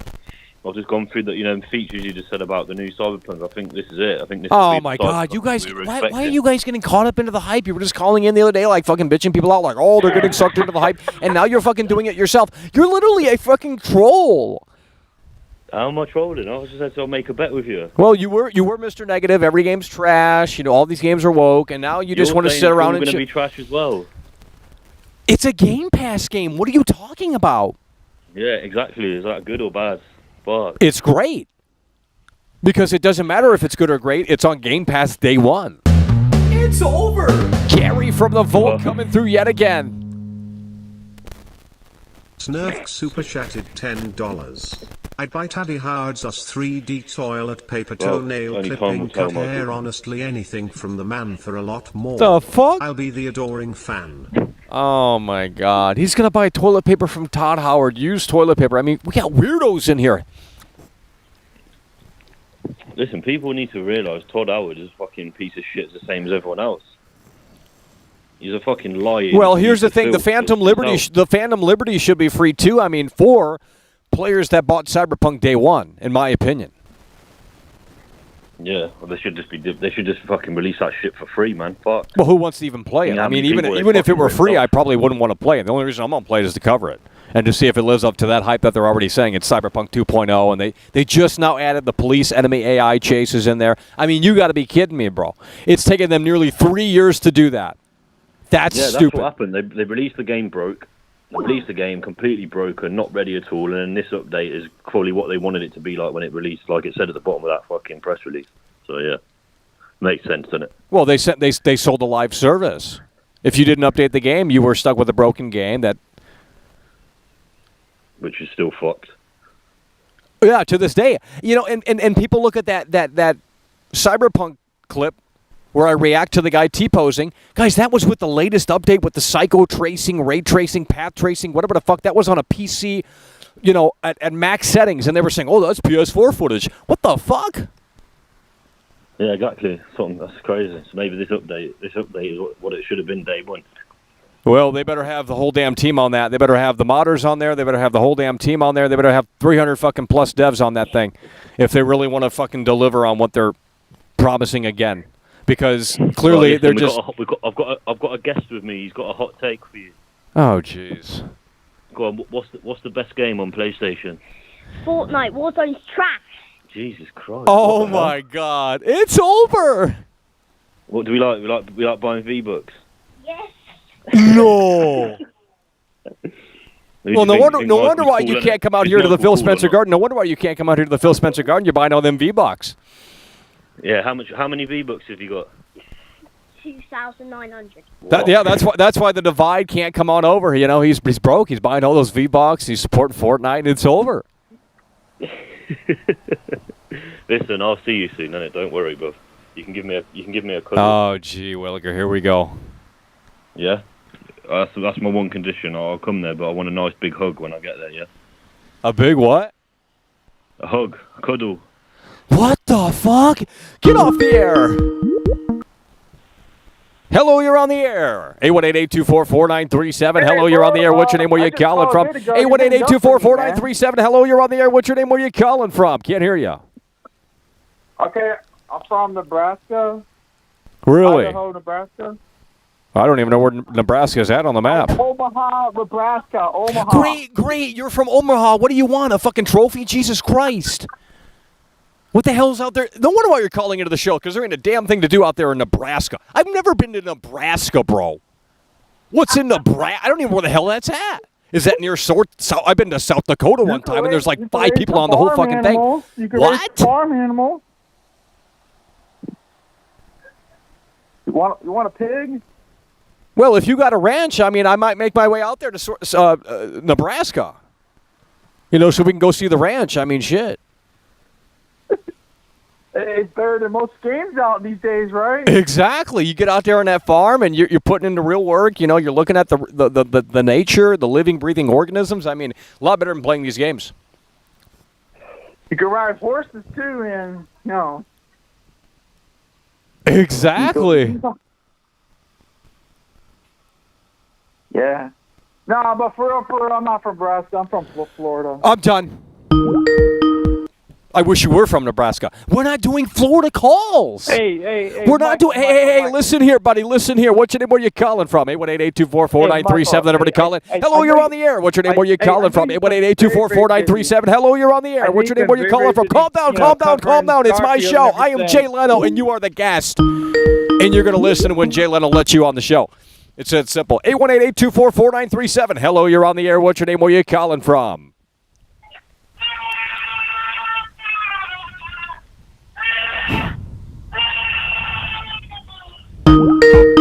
Unbelievable. Hello, you're on the air. 818-824-4937. 818-824-4937. We're getting Florida off the air. I'm going to ban Florida. Hello, you're on the air. 818-824-4937. Hello, you're on the air. What's your name? Where you calling from? Yo, my name is Malcolm. I'm calling from my car. I do not think Starfield is going to be better than No Man's Sky. Wait, this is the guy from fucking Seattle. I guarantee it. You're the guy from Seattle, aren't you? I don't know who that is, man. That's a bunch of baloney, bro. I'm driving in my car. I may or may not be from Seattle, but yeah. Listen, No Man's Sky is a superior game to Starfield every single way. Oh, as it currently jeez. stands with what is released. Okay, 100%. There's no way. You can't make a universe that big and populate like how No Man's Sky did. Starfield ain't gonna be able to do it. Well, so, you know, No Man's Sky was made. That was like a 50 dev team. This is way bigger than that. Yeah, but a 50 dev team made a game with more life in it than this game's going to have on launch. It's over. I mean, that's all I'm saying. It's like, if launches with the same amount of planets as No Man's Sky has, and there's only 100 planets to have life on it, it'd be useless. There'd be nothing to do in the whole game. Well, that's what I'm saying. Yeah, we don't need all of these planets if they didn't figure it out in a way that made sense. Yeah, and, like, I don't know, like, you know, No Man's Sky gameplay loop is, like, really kind of dull, where it's just, like, resource farming. Yep. And there's no real, like, interaction with the world. Like, that's probably what Starfield's going to end up like. Well, then I'm not going to be playing that for long because that's tedious chore work. Yeah, exactly. And, like, I thought video games were supposed to be fun, and, like, these AAA companies are supposed to, like, you know, produce games that are designed for a consumeristic audience, so, you know, they make millions of dollars. So it's all then they go and make trash and slop like this, and it just makes you wonder, what are they thinking? Like, who is making these decisions? Well, they don't. I don't think these developers play games anymore. They don't understand it from the user end experience, from the consumer standpoint. You know, they just don't play them. You know, making something is different from actually consuming it. I don't watch this show after. I don't watch this show after it's done. So, I'm just saying. You know, so you know it. I mean, I'd imagine trying to make this game on a daily basis, you wouldn't want to play it, so. Yeah, I guess maybe the projects have gotten so big at this level that's, like, so long that all the passion goes away after the first couple, you know, what do you think they could have potentially improved upon? Obviously, the game's not out yet, but right now, I mean, do you think had they gone with a smaller amount of planets, that would have been better or no? Yeah, 100%. I'm saying right now, if I remember correctly, it's going to be like a vast world with like thousands of planets. And like in Bethesda, you know, a pretty giant game studio, I don't think they have the manpower like fill the world to where it actually makes sense. And you go to a planet and you see something unique every time you go to that planet. It's going to be repasted assets over, a pretty basic world, very, spherical world. That's what I'm seeing right now. Yeah, well, I mean, hopefully the 4 major cities is jam-packed and full of detail and depth, because if the 1,000-plus planets is soulless and lifeless and it's just a bunch of farming and shit like that for resources, then ultimately that stuff's going to be on the back burner for me. But if the 4 major cities can deliver, and I think they should have showed some of that off a little bit more. I mean, they showed off some of that, but not really. I want to see the fucking player walking through these cities, And we didn't see any of that. Yeah, that would be interesting. If they have, like, a really good system, maybe, like, some bounty hunting or something to do, and, like, different quest objectives you can get from them. And, like, if they expand on that the factions concept that's already in the game, like, I feel like it'd be kind of cool if they had, like, the 4 different cities, the 4 factions, and, like, if they pull it off, it would be good. But as I have consumed many games over my years and made a lot of bad mistakes pre-ordering, and I see what they're saying, and Bethesda's last big pre-order game was like Fallout 76, and that was a disaster. So I'm scared for the game. I want the game industry to be better. Yeah, well, I mean, look, it's not out yet. It's hard to say which way this is going to go, but right now, again, look, it is on Game Pass day one, so I guess that is a saving grace in my opinion, anyway. So yeah, you can't lose hope. You got to keep chugging on, Mike. Yeah, hell yeah, bro. Keep chugging on, man. Hell yeah, bro. Appreciate it. Wheels. Take care. Hello, you're on the air. What's your name? Where are you calling from? 818-824-4937. Hello, you're on the air. Hello, you're on the air. Hello, you're on the air. Hello, you're on the air. Hello, you're on the air. That much I can tell you. It is so sad, Michael, that Hello, you're on the air. I'm not talking to losers. I'm not talking to losers. No one wants to hear you, okay? You're not entertaining. Got 250 people in here. Hello, you're on the air. 818-824-4937. Oh, hello. Yeah, hello, you're on the air. What's your name? Where are you calling from? My name's Trevor. I'm in your chat. Thoughts on the new Fortnite? I'm just kidding. What do you think GTA 6 is going to be like? It's going to be terrible. True. Thanks for calling in. 818-824-4937. Hello, you're on the air. Yes, Michael. Hello, how are you doing today? What's your problem with Florida, dude? I don't have a problem with Florida. Florida's a great state, but we have some weirdos calling in from Florida here. Okay. You want to talk to Gamer Girl, from Diablo 4 girl? Yeah, like you have a girlfriend. That's probably your freaking mother. I mean, unbelievable. Unbelievable. That's what I thought. Hung right up. Unbelievable. He's probably from Florida, too. 818-824-4937. Hello, you're on the air. What's your name? Where are you calling from? Hello? Hello, you're on the air. Hello, what's your favorite game? Who is this? The person you were talking to It's last an time. AI robot, bro. Done. We're not doing AI. Hello, you're on the air. 818-824-4937. Michael, long-time listener, first-time caller. I just want to let your listeners know what a value Game Pass is. You're going to get Game Pass, and then it saves me money on buying trash like Redfall. And exactly. Most likely Starfield. Yep.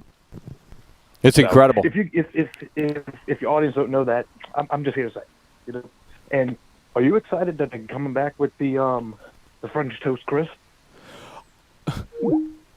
What?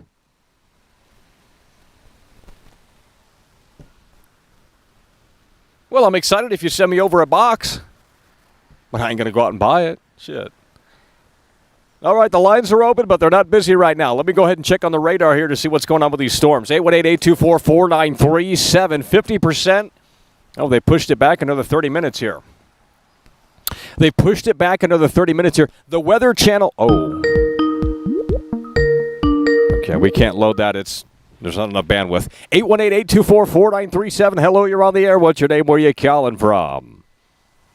Are we clipping? We have a limiter on, so it shouldn't be clipping. 818-824-4937. Number to call in. Hello, you're on the air. Caller wasn't ready. It is a sausage fest in here today. It is a sausage fest in here today. Where are the women? 818-824-4937. Hello, you're on the air.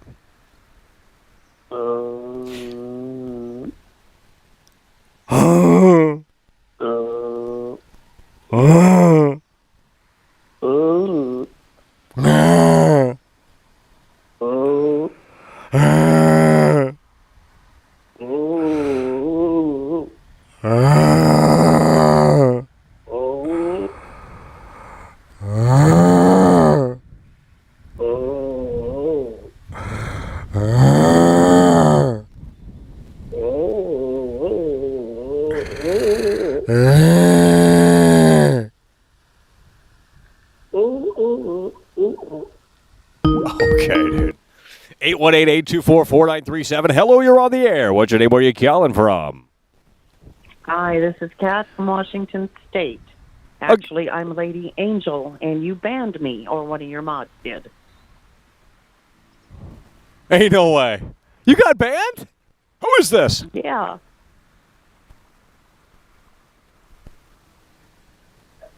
Hello? Hello. You sure you got banned? Yes, I did. I keep trying to write in chat, and nobody answers me. What'd you say to get banned? I don't remember. Something like, can you see me? This is an AI robot, bro. No, I'm not. I'm a real woman. Women actually watch. Women actually watch my show. Who is this? Yes, I do. I watch it every day. How'd you find this show? Through my son, because he used to watch you. And then I started following you through your LA real life streams. Oh, what'd you think about those? I loved every bit of it. I watched it every single day, as did my son. His name is Dark Cloud, and he was banned as well. No! Yes. He disagreed with something that was said, and now he's sorry for it, and would love to be unbanned so he can chat with you. Alrighty, well, yeah, we'll have to take care of that. Let me write these usernames down here. We got some crazy mods in here. I apologize for that. Dark Cloud. So appreciate this. Yeah, Dark Cloud, and what's your username? Lady Angel. Lady Angel. Okay. Well, we'll see if we can make that right in a way that makes sense. I'm not sure why you guys got banned. Unbelievable. I so appreciate that. Thank you so much. Absolutely appreciate it. What is going on in here? Guys, you guys banned her? She's like 70 years old. 818-824-49. Hey, she loved the LA streams, though. I'll tell you what. Most people don't like the LA streams. They still talk about how terrible it was. So we might have to go back to LA next week. Jeez. They're so terrible they can't help but yap. 818-824-4937. The irony in that is just unparalleled. That's the number to call in, 818-824-4937. Well, the modders got the modding team got a little crazy. We had to scale back on the modders, on the modding team. They got a little crazy. 818-824-4937. Let's go ahead and make it happen. If you want to call in, now is the time before the storm arrives. At the top of the hour, I believe. 818-824-4937. Hello, you're on the air. What's your name? Where are you calling from? Y'all got a fine ass, Michael. I follow you everywhere, and I take photos of your ass. Could we meet up? Oh, my God. What the fuck was that, bro? Oh my God, bro. The fuck was that? Hello, you're on the air. Gary from the Vault coming through yet again. That's what we're talking about. No woman watches you. Hey, Gary. This is I. Gary from the Vault's coming through. Hello, you're on the air. What's your name? Where are you calling from? Hey, Gary, calling from Cal. I just want to say, dude. Hold on, who is this? I can't hear you. Hello? Yeah, what's your name? Where are you calling from? Yo, I'm Brian, calling in from California. Oh, you're from California. Hold on. You're the Bakersfield guy. What? Where the fuck is Bakersfield? California, by the way. Bro, where are all these California fans calling in now? Bro, I was out there for 2 weeks straight. Where were you guys at? What do you mean? I was there. I saw you. Who is this? It's Brian. I met you, remember? By the, Baskin Robbins. We had some ice cream together. Okay. Ain't nobody going into no fucking Baskin Robbins, dude. Get off the air. You couldn't afford to live in California. You're too busy in your parents' basement. You're done. Get them off the air. 818-824-4937. Hello, you're on the air. What's your name? Where you calling from? The bugs are biting out here, and the storm is a-brewing. Supposedly, according to the Weather Channel, which they always get it wrong, but nonetheless, that is the reality of the situation. That caller hung up, got nervous. 818-824-4937. The number is on the screen. You can call in right here, right now. 818-824-4937. Hello, you're on the air. What's your name? Where are you calling from? Hey, we got Gamer Girl over here. What's up? No. That ain't no woman. Hello, you're on the air. 818-824-4937. Hello, Mom. Who is this? Mom? Okay, they're calling in with the AI now, dude. Stop with that fucking chat GPT garbage. Shit's soulless trash. They're calling in with fucking AI now. You could tell because the delay of the response. Oh, Michael, it's a connection issue, but I got the AI working behind the scenes, Michael. It's calling in right now. The AI's got to get warmed up, and it learns the more you use it. Oh, so does your brain. That's what the AI is trying to emulate, your brain. All right, we have currently no callers. 818-824-4937. You can call in right now and probably not discuss Starfield because you guys clearly don't care about the game. And it's so sad. 818-824-4937. We're not answering that. You just called in. You got nothing to say. Hello, you're on the air. What's your name? Where are you calling from? Michael, they quite clearly don't want the show. Just fucking move it to another platform. If these guys cannot participate without putting AI in the screen, honestly, Michael, they don't deserve the fucking show. Just shut the shit down. Fuck them all. I'll put them against the wall. We'll have a fucking firing squad. Oh, my God.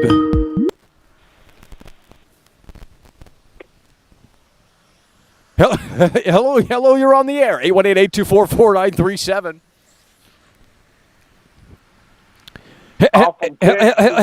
Hello. Barbecue. Who is this? Oh. Okay, if you're not ready, get off the line. Because we're going to someone who is. 818-824-4937, the number to call in. Hello, you're on the air. That night of romance we had in L.A., I've never forgot it, Michael, but you never got back to me. Can we please meet up again? I miss your ass.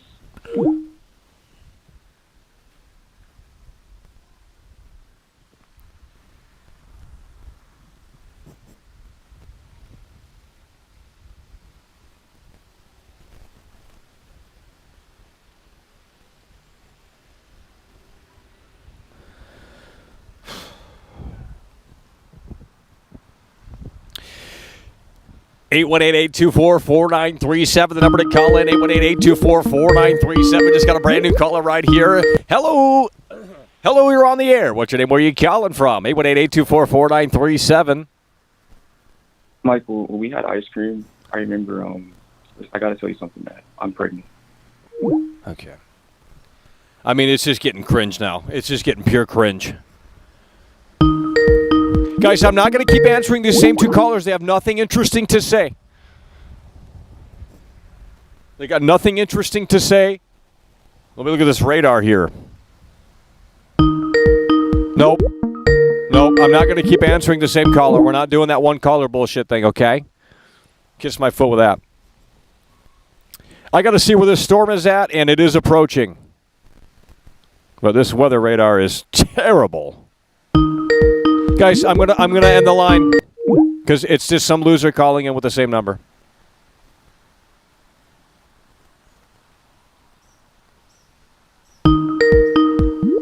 Finally, a different caller. Hello, you're on the air. 818-824-4937. Hello, you're on the air. What's your name? Where are you calling from? Hello, you're on the air. This is the good senator, and I just want to say, Michael, sometimes days like this, I fantasize about putting on the Doc Martens and fucking putting them in a fucking row and just... There's some issues over there today. Jeez.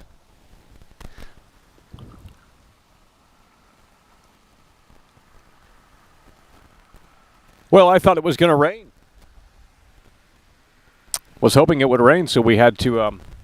Guys, I still got half on the battery out here. I got 50% on the battery out here, bro. We got plenty of time out here, and I don't know if we're quite ready for that.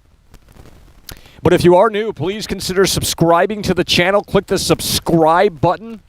If you're not already subscribed, you might be stumbling into the show for the very first time because of the meme. I'm sure you guys are... Maybe some of you guys are from the meme, maybe not. I don't know. Nonetheless, if you are not subscribed, please consider subscribing to the show for free by clicking the subscribe button. I can't see this caller. I'm not answering that guy. 7-9, I'm not answering you. You've already called in. You had nothing interesting to say. So we're waiting for a new caller. It's come down to that. 818-824-4937. 818-824-4937.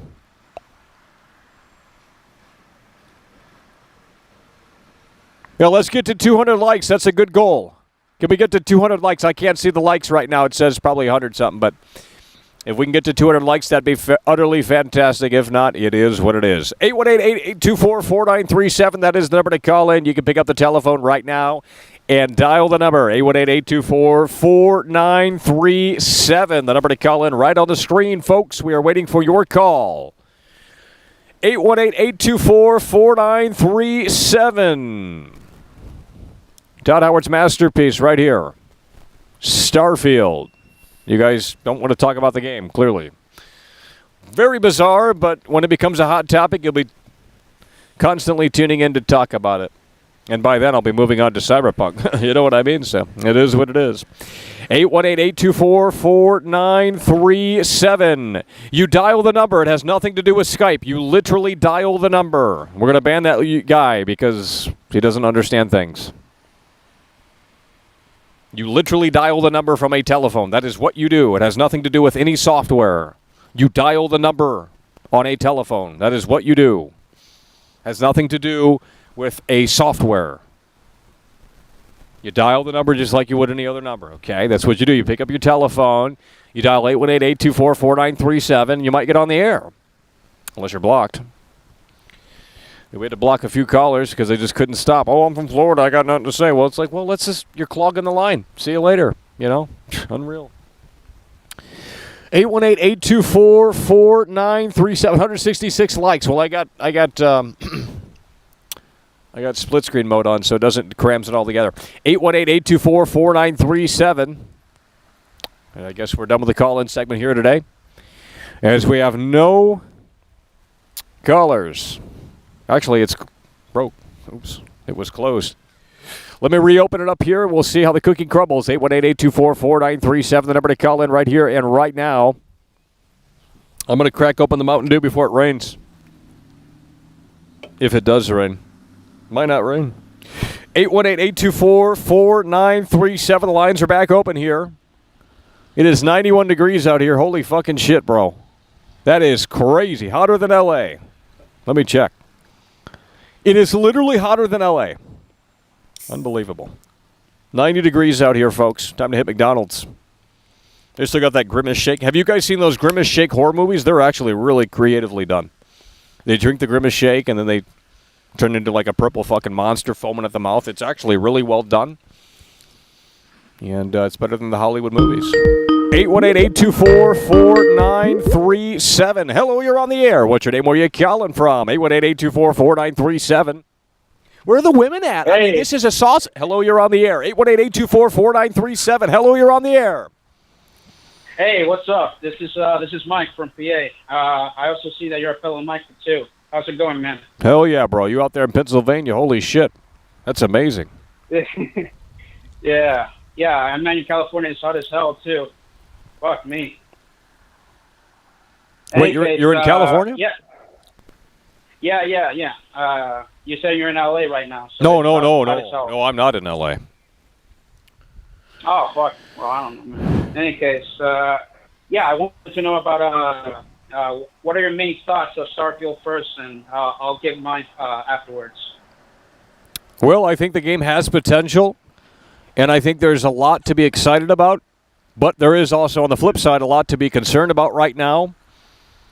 However, with that said, it is on Game Pass day one, and I believe that that is an incredible thing. Because no matter which way this game goes, it's still going to be on Game Pass. Regardless if it's great or it's terrible, it's on Game Pass day one, and I believe that is the best place to play, at least for the time being, what we know right now as of this broadcast. Yeah. It seems like it's going to be very, if you don't like it, at the end of the day, it's on Game Pass. You have other games to try into. I personally, I don't see it. I see the potential, but it's so, you know how Microsoft is. You know how Redfall was. Redfall was completely, well, it was just horrible, and it came from Arcane Games. Exactly. And, yeah. And, the beauty of that game was that it was on Game Pass, so I cut it some slack. I said, well, this is a Game Pass game, and everyone was saying, oh, it's $60 or $70 on Steam, and it's like, yeah, it is, but why would you be buying it on Steam? And the same goes for this game. It's like, look, I understand it's Bethesda, it's the next big fucking thing potentially, but with that said, it's on Game Pass. Why would you not? I mean, unless the reviews come out like a week early before launch, and it's like a 90 on Metacritic, 92 on Metacritic, then it's like, yeah, okay, let's buy this. Because obviously, it's probably going to be fucking good. But if the reviews come out, and it's like an 82 or an 85, I mean, that's still pretty fucking good, don't get me wrong. But, maybe it really, I guess, depends on how interested you are in a space game like this. Yeah, I feel like you also gotta, because it seems like there's a little bit of Fallout DNA in it. Yep. I personally, I don't like the Fallout games personally, but I don't know. It's a bit worrisome, I don't really have much concrete thoughts in it. I just hope it is good. I hope it is worth the $60 or worth the Game Pass. I just hope it's a good game. That's all I gotta say. Nothing controversial, really. Hell yeah, bro. Well, I hope it is too. I'm not a hater. Yeah. Well, in any case, I'll leave you to it then. I enjoy it. I'm Hell yeah, man. seeing your stream in the background. Hell yeah, bro. Appreciate it. Take care, man. Take care.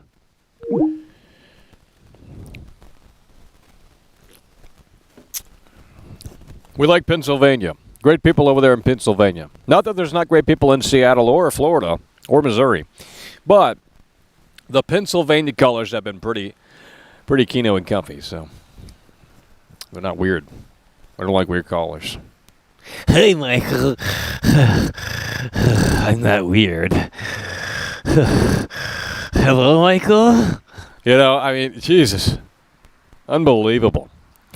All right, the lines are still open here. Let's go ahead and check the radar to see what is happening here. Is the storm approaching or is it fizzling out? Because the other day they said there was a storm coming and it never came. It says 3 p.m. the storm is coming. We're 10 minutes away from 50% chance of rain. That is what the Weather Channel is literally saying, and the Weather Channel maybe doesn't know what's what.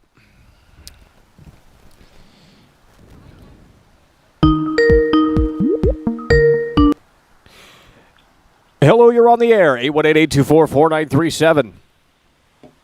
Yeah, it's a little hot where I'm at. I apologize. Long day of work. It is hot. I'll tell you what. It's 90 degrees out here, bro. Really, though, I mean, I had to quit the horses around 12. Oh, you're done? Starting to get You them got ready free again time, because huh? It got too hot. You got free time? You done? Huh? No, I have free time right now. Right. Cool. Yeah, but no, there's certain times of days you just don't work horses. You know what I mean? It's not healthy for them. Oh, hell no. I mean, yeah, it's Especially just with the it's not healthy for anyone. I mean, you overheat out here if you do too much in the sun for a long period of time. Actually, last week, I don't know about you, but oh, I bro, was struggling because of the that quality. weather. Oh my God, bro, that was bad. I was honestly shocked you were outside. I mean, I was having a hard time in the barn. Well, throughout that the made day. it more fun for me, The crazier it gets, the more fun it is, Absolutely. No, it was amazing. It was like Sammy Sosa up to bat in the bottom of the ninth. I was digging the fucking content, man. Fuck yeah. Oh my god! But no, I mean, what are you talking about? Baseball? You know Sammy Sosa. Come on, you're from Chicago. Yeah. Yeah, that's why you're a big fan of Todd Howard, because he's like the Sammy Sosa of the gaming industry, right? Exactly. Exactly. Oh, man, dude, I'm serious, though. If you want to talk about Starfield, let's fucking talk about Starfield. I will get down to the nitty-gritty shit with you any fucking day. I mean that. Well, I need this combat. Yeah. Huh? Yeah, go ahead. No, first and foremost, one of the biggest problems I have experienced in Bethesda titles is the combat systems themselves. You know, they're not always up to date or engaging, really, when you get down to it. You know what I mean? And this combat, they are promising different ways to approach every situation. Now, I'm kind of skeptical about that, although it does sound promising, because I just haven't seen them deliver that at all in the past. Have you? Not especially. And that's what I'm saying. I mean, I would like to see that. Believe me, I want to see balls to the wall. I want to see fun fucking combat. Whatever, if I choose melee, if I choose guns, if I choose stealth, it needs to be fun and engaging, and I'm seriously concerned about that. But what is your opinion on the modding situation? I mean, do you think modders should just go in day one and make it their own game? I mean, do you really think that's a disservice to the devs? Because honestly, I think it is. I really do. Well, why does Todd Howard not believe the same then, Michael? Well, he might be forced to say otherwise. Interesting. I mean, just think about it like this. You know, you curate your horse from, you know, I don't know anything about horses, but let's just, you know, you grow up with the horse, you customize the horse, you know, and then someone comes on in, a new employee or some shit, and they have a different take, and they say, well, you know, the horse would be more efficient if you did this, that, and the third. You know, I don't know. I'd be really fucking pissed. I mean, maybe that's not a great example, but I mean, you know, look. Point is, you spend years of your life working on one project. Everyone's working together as a cohesive unit. They have a direction. They have a vision. Only for these freaking losers to go in day one and like, hey, this game isn't good enough, or hey, this game isn't what I want, because that's entitlement. It really is. You know, we're not. You know, I don't get it. I really don't. I mean, look, there's certain games I think are great for modding, like, you know, open sandbox games and stuff like that. And, you know, I'm not saying it's all bad, but just to go into these single-player story games and just start throwing mods in. And, I mean, it's just like, what are we doing? It's over. It's unbelievable. I hear exactly what you're saying. It jeopardizes the work of art. I hear you, because that wasn't, if they wanted it to be that direction, they would have added it in the first fucking place. 100,000 Swedish krona through Super Chat. High voltage sign. Oh, jeez. Oh, Lord. Are you serious? Sign. Now they want to do it. Now they want to Super Chat. High voltage sign. High voltage sign. How convenient, am I right? Yeah, exactly. Once we get into the big conversation, you know, they want to sit around and start super chatting, so you can't say a damn thing because this shit's loud as fuck. Well, they just want the attention, quite clearly. Well, that's all it's about. They say it's not about that, but then it is about that, and it's like, well, okay, make your mind up. You know, jeez. High voltage yeah, and as soon as they get off this show, right, they just go right back to jerking it again. It's like, do you have no brain? Is it just an empty shell of a skull up there? High voltage sign. High voltage sign. Oh my God! It just keeps going. I remember when we first sat out there and they did that. It's like, what are you supposed to do? And then they say, "Well, Michael, you're not doing anything." It's like, what am I supposed to do? You guys are fucking retards. You can't really talk over it. I mean, you kind of can, but it's fucking loud as shit, in my opinion. And it's like, wow. I guess we just gotta let it play out. High voltage sign. Imagine if you were trying to do a stand-up and somebody just got up and kept saying high voltage sign. They would literally kick you out of the club. They would literally kick you out of the club. None of that shit's allowed. At all. Because it's disruptive. Exactly. It's disruptive to the show. It's disruptive to the host. It doesn't put you in a happy mental state. So you don't even want to do the show, and then they complain, well, why did he shut it down early? Well, it's because you guys don't deserve it, frankly. I agree with you, by the way. You were talking last week about moving things. I agree with you. I mean, you could burn everything, man. These people don't deserve it. They don't deserve your time or energy or effort. They have no consideration. They're just a bunch of fucking losers, man. I mean, they really are just a bunch of losers. And I know we've talked about this on the side, man to man. I mean, these people are literal fuck-ups. They're literal fuck-ups. Imagine waking up every day saying, oh, I'm a little fuck-up. Let's go troll Michael now. Sad, just sad, man. Well, these are the moments in life where time is precious, and here you are spamming a high voltage sign. Like, what's going on in the head, buddy? Earlier I was just getting a little heated. Because it's like, this guy's trying to put on a show, and they just want to call in and just be disruptive. It's like, somebody should have slapped you on the ass as a child, or repeatedly, because quite clearly, Mommy and Daddy did not do enough to say no.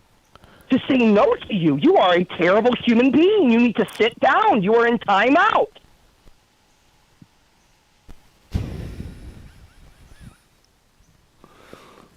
It's over.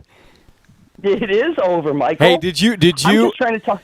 Do you have an update on that ROG Alley?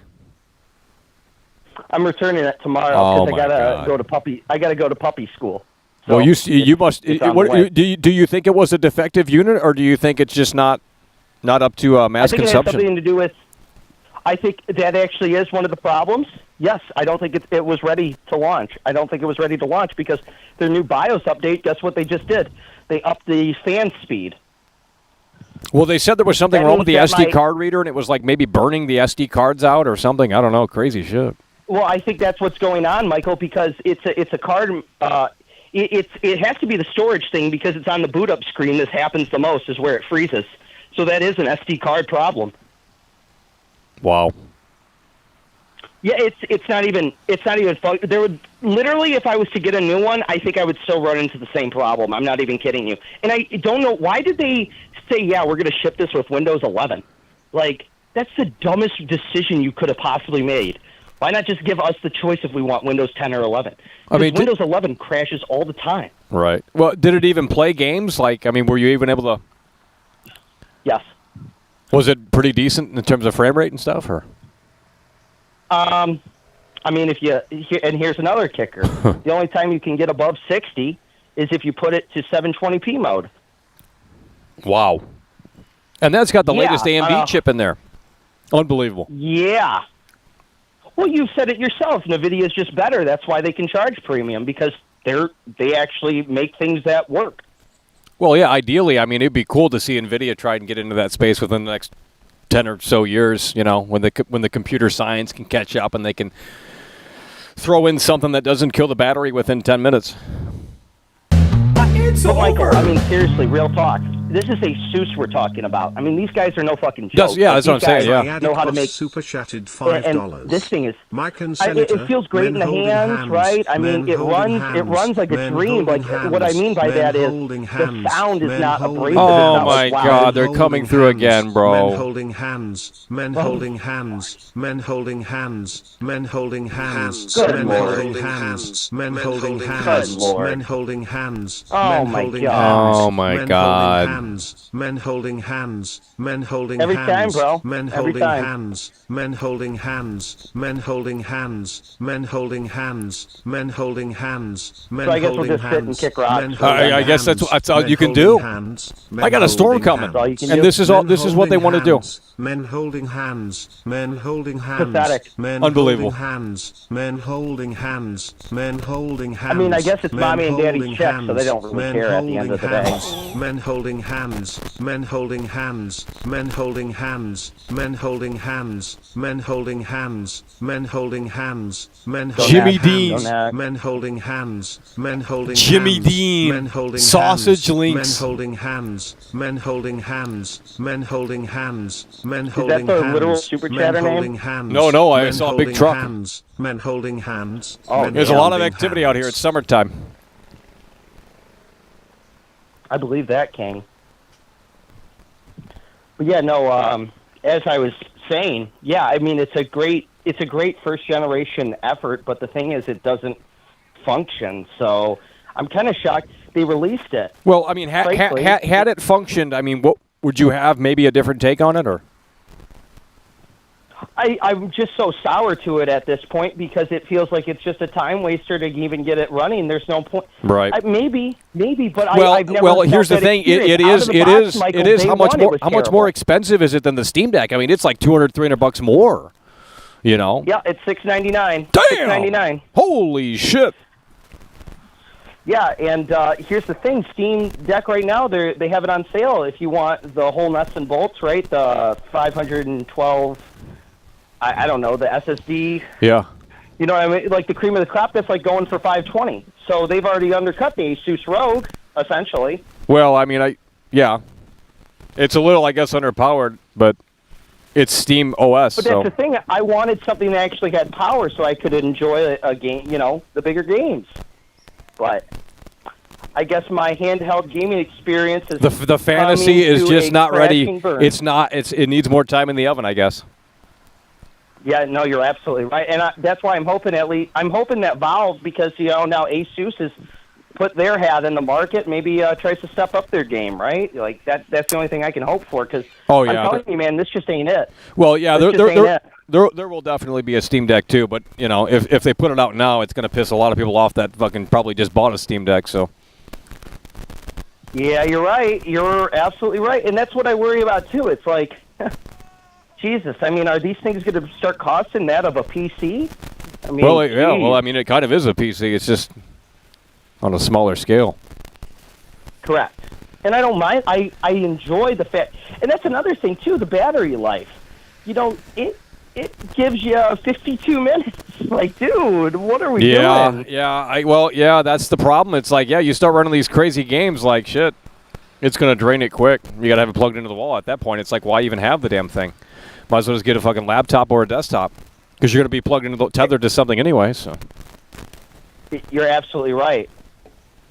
No, I don't know. I hope it gets better, right? I mean, that we want gaming to be more, to have the ability to play in different settings, right? But I don't know, man. This is just not it. I was really disappointed, dude. $700. It doesn't I can't believe you even went out and bought that damn thing. You were so curious. You were so hyped. You had to just go see it for yourself. Well, when you have the Best Buy, I'm sure you have the Best Buy plan. I mean, it's really no sweat off my neck. I can always just return it. Right. Yeah. Well, it's literally defective. It's literally defective. That's already baked into the cake. So there's really no risk if I try a new piece of technology at this point. Saddest it's ever been and always will be. People wrestling, people wrestling, people wrestling, people wrestling. Oh, I bet they love watching people wrestle. I bet they type that in right on the internet, right? Oh my God. People wrestling, people wrestling, people wrestling, people wrestling, people wrestling. Yeah. People wrestling, Guys, no one else is trying to call in. No one else is trying to call in. People wrestling, corn, hole, yeah, that's why I have to sit on here. Well, apparently someone's trying to call in, and it's like I'm not seeing it. No, I don't believe them a sec. Don't listen to them, Michael. You know what they are, detractors. They're detractors. Always have been.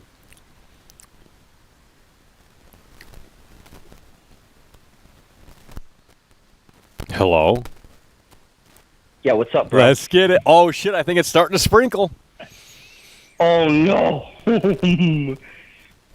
Michael, what are we going to do?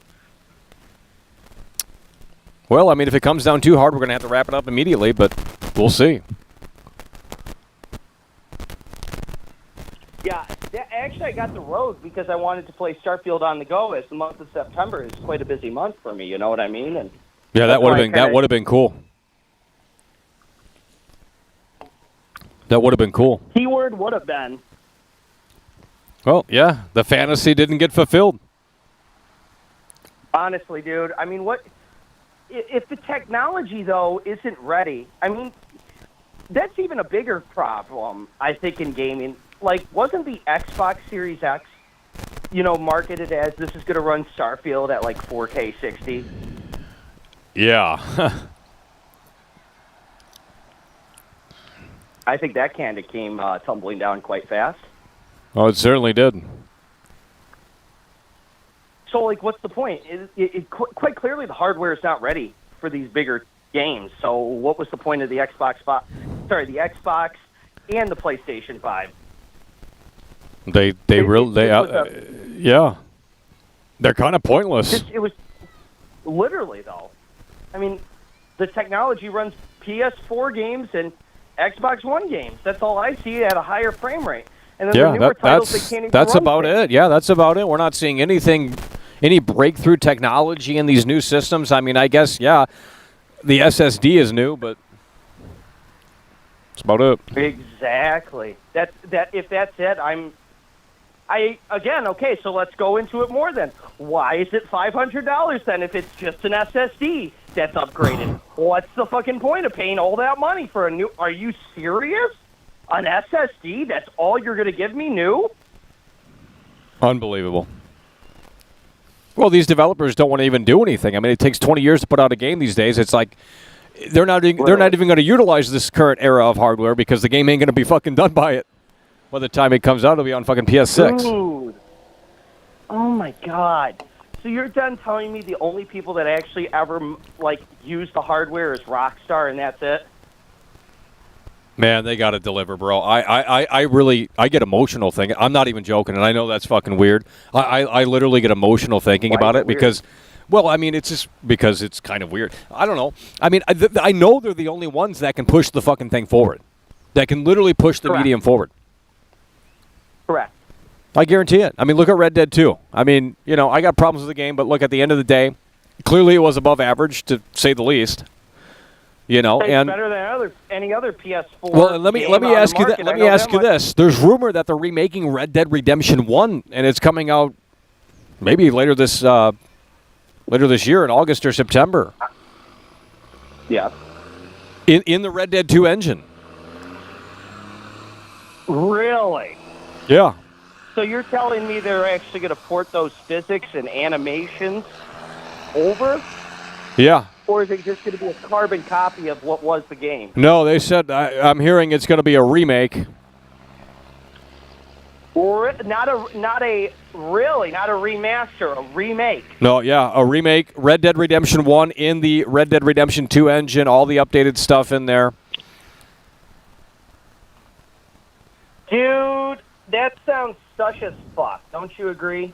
Well, it just doesn't make sense. It's like, why it's the 5-year anniversary of Red Dead 2 and the PS5. There's no PS5 version. There's no Xbox Series X version. There's no 60 frames on console. I mean, you have to play it on PC if you want 60 frames and extra bells and whistles. Correct. And imagine working at, let me just say this. I got an unpopular take on that modding, man. Imagine working on a game for 8 years, however long they worked on Red Dead Redemption 2. And then you wake up as a dev and you see these dumbass, stupid mods that just degrade the experience, and it's like, wow, we worked so hard on this. We curated this for years, and it took us. I mean, it's just I don't think people understand what goes into it. No, but why would they? I mean, they're using somebody else's code, somebody else's vision, and they're diluting it to suit their needs and wants. Yeah, it's like repainting over a painting, and it's like, well, that's not offensive to the artist, and it's like, well, maybe it kind of is. I mean, it's like that was their vision, that was their take. It's like you're not. I don't know. It's a weird thing to talk about. People get weird about it in here, so. Gold Lesbian super chatted $4.99. Let me in for a minute or two. My break is almost over. Baby. So this game. I mean, this is a very sentimental game for me. It is. It's got me through a lot of shit in my life. Red Dead Redemption 1 holds a special place in my heart. It's a great game. Well, then we're talking about game of the year. We're talking about game of the year. If Rockstar is truly going to do that and it's going to get announced in August, then we're talking about game of the year. That's game of the year this year. Absolutely. Red Dead Redemption 1. It for all intents and purposes, should win it. If what you're telling me is they're actually going to put the real physics from RDR2 and all that, I mean, you're talking about a whole new fucking game from the original. Yeah, because you'll be able to talk to all the NPCs, and I don't even know how the fuck they're going to do that. I don't even know how they're going to include Herbert Moon. I thought he was probably canceled. Oh no, it's going to be censored. Dude, if it's censored, it's time to not stop. It's time to stop supporting Rockstar. I agree. Oh my God, bro. I forgot about that. Oh man. Oh no. I mean, what, are they going to take away the interracial couple near the shoreline? Because that's actually historically accurate for the time. Because that shit wasn't in RDR2, let me tell you that. Yeah, if they censor Red Dead Redemption 1, there's no hope for GTA 6. I'll just say that. I mean, if it truly comes to fruition and it's not just a stupid rumor, and it comes out and they have censored dialogue or they've watered it down subtly, it's not going to be fulfilling. But then we got to get into the deeper thing. Why does the game then need to be touched if you're going to destroy the original canon? That's what I'm saying. Yeah, exactly. Why not leave it intact? If you're not going to do it right, don't do it at all. Well, I think you know why they want to do it. Obviously, for the Benzes. Well, yeah, but I mean, look at Naughty Dog. You know, they said they wanted to honor the original Last of Us, and they didn't touch that at all. Like, that remained intact, as far as I know. Correct. The first one. So, you know, and that's what Rockstar needs to do with this. You know, I can't believe they went back into GTA 5 and pulled out NPCs and specific dialogue towards those NPCs because it was deemed offensive. Like, if you got to be fucking... That's just snowflake stuff right there. It's pussy shit. But they said we removed all the edginess at our studios. You know what? What brought you Max Payne 3? What brought you Red Dead Redemption? What brought you Bully? What brought you Manhunt? All those. What brought you the Warriors? All those great games. They removed all. They said it themselves. They removed all the fucking talent and replaced it with a bunch of pussy, literal pussy. I got a fucking issue with that, dude. I do. And I got an issue with all the heads leaving, okay? I have a fucking issue with that because those heads made those games great. Yeah, and I don't think they left because I think they left because they saw the writing on the wall. Yeah, I mean you had to have read the Jason Schreier article. I mean, did that not make you want to fucking puke on the fucking spot? Oh my God. Where's the rock star that I used to love? Yeah, they said the frat boy culture is over with, and they're gonna start, you know. That's my favorite culture. It's over. The dream is dead. You're right. They got to deliver with GTA 6. Oh my God, dude! If they don't deliver, it's officially done. It's officially done. Every mission's gonna be like a woman's rights mission. Oh my God! Well, that's what gamers want. That's what they want. They love that stuff. They can't get enough. Well, I would have liked if I was the outlaw and I was blasting away at them. I think that would have been more badass. But I digress.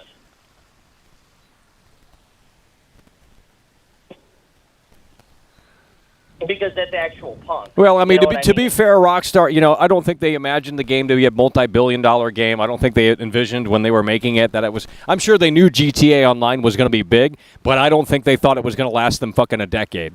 And as such, you know, they have to cater and pander now. It's a totally different fucking studio. They got to answer to fucking people that they probably never had to answer to before, and it's just you know, they got to toe the line. It's a multi-billion-dollar operation, so. Well, I feel like that. You know, when you have to toe a line, you're going to put your whole work in jeopardy. Frankly. Well, that's why the key players are out. Yeah, they don't want their fucking name on that shit. Dude, if they fuck up RDR1, and no, I will not buy that. I will listen to you about that game because I especially after the GTA trilogy, you know what I mean? It's yeah, that was unbelievable. That was unbelievable. Those are legendary games. I mean, dude. those are some of the most iconic. Treat them. Those are some of the most iconic games ever made, and yeah, they threw them to the curb.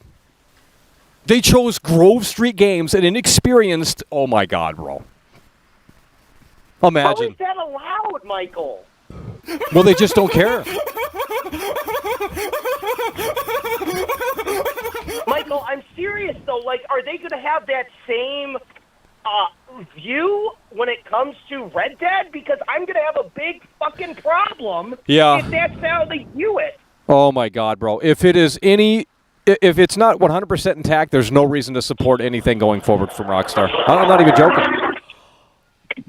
I'm right. And no, you're absolutely fucking right. I am done after that. Yeah. Because you know what? That would show me that they just don't care anymore. Because you're talking about a game of the year now. You know what I mean? Their 2010 game of the year. This was genre defined. Nobody said you could pull a Western title off. Everyone said you're out of your fucking head. And they fucking went away, and they had two middle fingers in the air, and they said, fuck you, we're about to make the greatest game of all time. And they fucking did it. And not only to mention, one of the best online multiplayer experiences ever to date is Red Dead Online. Yep, okay? because they emphasized fun back then. It wasn't about gold bars and all this fucking like, hey, you can live your fantasy cowboy life in here, these fucking life simulator games, online experiences. It wasn't like that. You know, look at GTA 4 Online. It was just like, hey, jump in a free room, do whatever the fuck you want. It wasn't about like buying an apartment and owning cars and doing all this fucking stupid shit. Dude, Less is more. Less is more. Less is more. GTA 4 is better than GTA Online. Oh, yeah. Absolutely. You can't say that because the people that were around then aren't the ones that consume the online now. Yep. Totally. Totally different ballgame. God. It just pisses me off. And you know another thing about this I'm going to emphasize about RDR1 is they aren't going to put in the online mode from those days. I can tell you that much. So it's going to be half-baked as is. Maybe they shouldn't even include online on Red Dead Redemption 1 because it's going to be so fucking trash. It'll just be people bitching about Rockstar fumbled the football. Imagine if they were to include it, right? Would it be the same fucking grind fest that it is today? Yeah, probably. I think it would. Yep. Not good, dude. That's like my favorite game of all time. I'm serious, man. Like, fuck. Well, it's time to get hyped because I think it's actually happening, and it's not just some baseless rumor. Because some some people said that they have seen it. So, dude, I'm praying to God that it is intact because that would be fucking hype. Yeah, I mean, if they take out certain dialogue or change up certain characters, I mean, it's just like, yeah, that's it. It's over. The dream is dead. It is over. You cannot get rid of Herbert Moon. He is essential to the game. Oh, man. That ain't going to work in 2023, bro. I don't know. He had some pretty funny things. Yeah, I know, but I don't see the big deal. Well, a lot of other people might have a problem with it, and they don't want to piss anyone off anymore, Well, maybe they should put down the controller. That's what I'm saying. Well, they should. Yeah, they shouldn't. I don't know. Go read a book or something. Well, the people that complain about the shit don't even consume it. That's the thing. They don't even play these games. That's another thing. Yep. Jason Schreier doesn't play fucking video games. Jason Schreier's whole life goal is to ruin other people's lives. Do you think he really gives two fucks about the video game industry? No. He uses that big, stupid, fat nose of his and sniffs around in places it shouldn't be. That's all Jason Schreier is good for. He's a fucking loser. And then you have cocksuckers contacting you up saying that you sound like Donald J. Trump, as if it's any of their damn business how you talk. Literally a Kotaku editor emailing me and saying, hey, P.S., why do you sound like Trump in your videos? Like, are you serious? I'm not responding to that. So unprofessional. Why would you? Yeah, and he had a mask on in his profile picture, too. It's just like, okay, buddy. Such a friendly conversation I'm sure he was going to have with you. Such a friendly conversation. Totally not going to be a hit job trying to destroy you or anything like that. I mean, literal cockroaches that deserve to be stomped on, Michael. What content are they providing the world? Nothing. They just sit around and do nothing.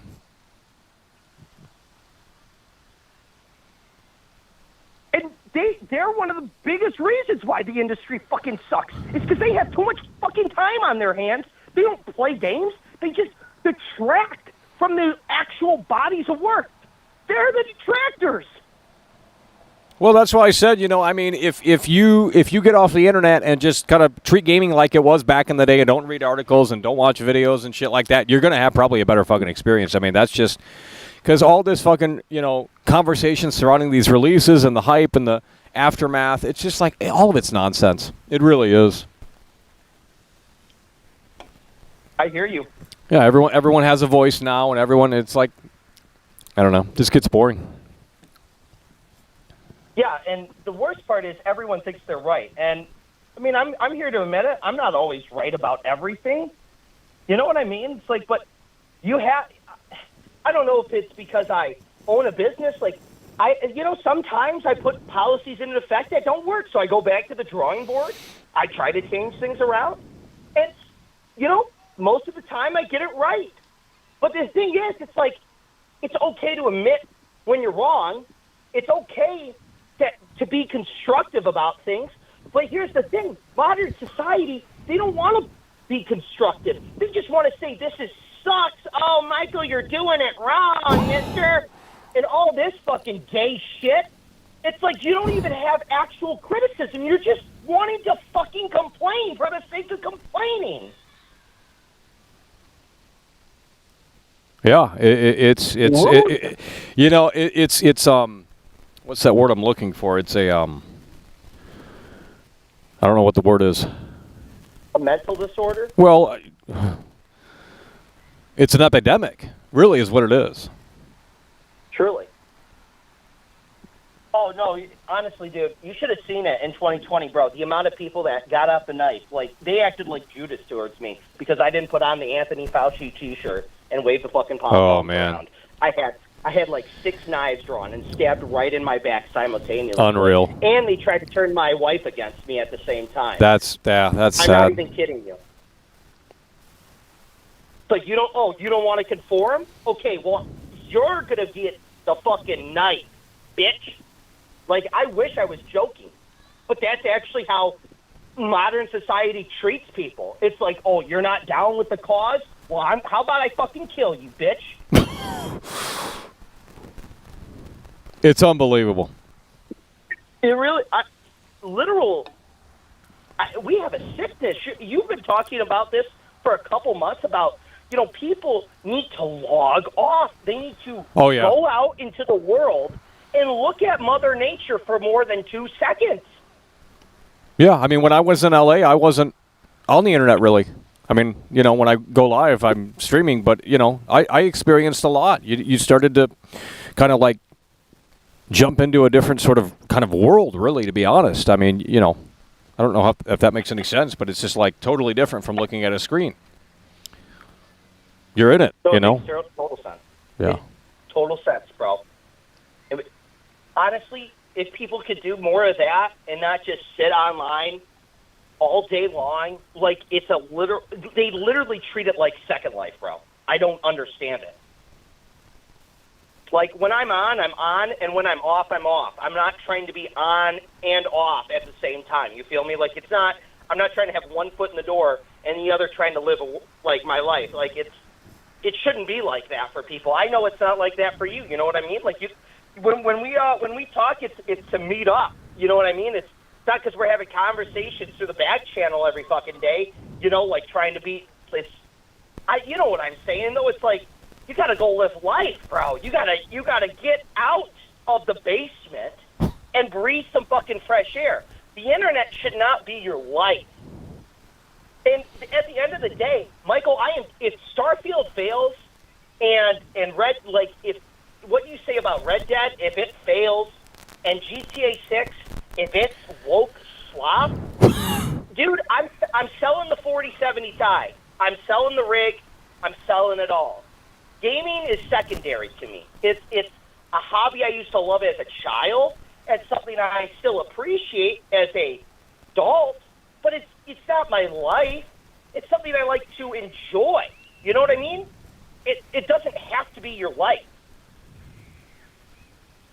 Yeah, and I think finding that balance is key to enjoying more of it in the modern era, especially because if you're just glued to it 24/7 and You know, I mean, I know a guy that does a 9 to 5, and he's busy Monday through Friday, and he only has 2 days off. And when he's off, he's doing laundry or he's doing fucking something else. You know, he's trying to get shit done. But, you know, all he needs to know is when the game's coming out, and he goes out and buys it. He doesn't look at the trailers. He doesn't look at the previews. He doesn't look at the gameplay really much, because why? You know, if you're going to buy it. So having that sort of revered experience, I think that's the word, where you can kind of hold back a little bit. Yeah, where you can kind of hold back a little bit, and you're not overexposed to the game before its launch or even after. It's just going to be more of a kind of magical experience. It's like the PS2 days, you know. You weren't able to go watch the whole game on YouTube because YouTube didn't fucking exist. The internet did, but it wasn't like it is today. You know, there wasn't content, video content all over the fucking thing. So you had magazines and stuff like that, and maybe G4, but... Yeah, there's this one Starfield channel. I mean, the dude literally, I think, just sits in his house all day because he dissects every little detail of what they've shown on Starfield. It's like, bro, you need to find a wife. Like, this is insanity. You should not be doing 3.5-hour streams on this. There's a mental problem there. I love how what you were just saying, your friend views gaming, bro. That's the right way to approach it. And that's why I'm trying not to spoil Starfield for myself, honestly. Yeah. Because if I spoil it, you're right, you're not even going to appreciate it when it comes out. What's the fucking point? You've already seen the whole fucking experience then. You know, every in and out of the universe, it's like, well, that's kind of fucked up, bro. This is like a new IP. Yeah, it's like kind of watching a movie trailer. I mean, these movie trailers these days show the whole fucking movie, and it's like, well, when you go to the theater, to see the fucking movie, it's like, oh, I remember that from the trailer, and it's like, wow, that's the whole fucking movie. It's like, why even go see the movie, you know? There's literally no point. Yeah. No, there's literally no point. Like, well, that's what I'm saying. I mean, imagine going in to see your favorite movie. Like, imagine if you knew that they were going to make fucking Maverick 2 or whatever the fuck. I don't know. I mean, imagine not watching the trailer before going into the theater. It'd be a big surprise. Gibson in the house. Who? Yeah, absolutely. You said Maverick. Mel Gibson starred in Maverick. Oh, yeah. Well, I meant Top Gun, too. Or whatever the fuck it is. Have you seen that one? Gun. The new one? Yeah, I've seen Top Gun. Yeah, I saw the new one. Was it good or no? You know, it's like most of these war movies. It's just the federal government way to propagandizing you into having some sort of patriotism. Well, is it woke? I mean... not really. Okay. No, they really don't want to push that because, like I was saying, the government wants you to, like, enlist and support the military. And that's actually where they get most... I mean, you know how Yeah. It works. Well, it's When like they do Call of Duty, too. military Yeah, movies- it's like Call of Duty.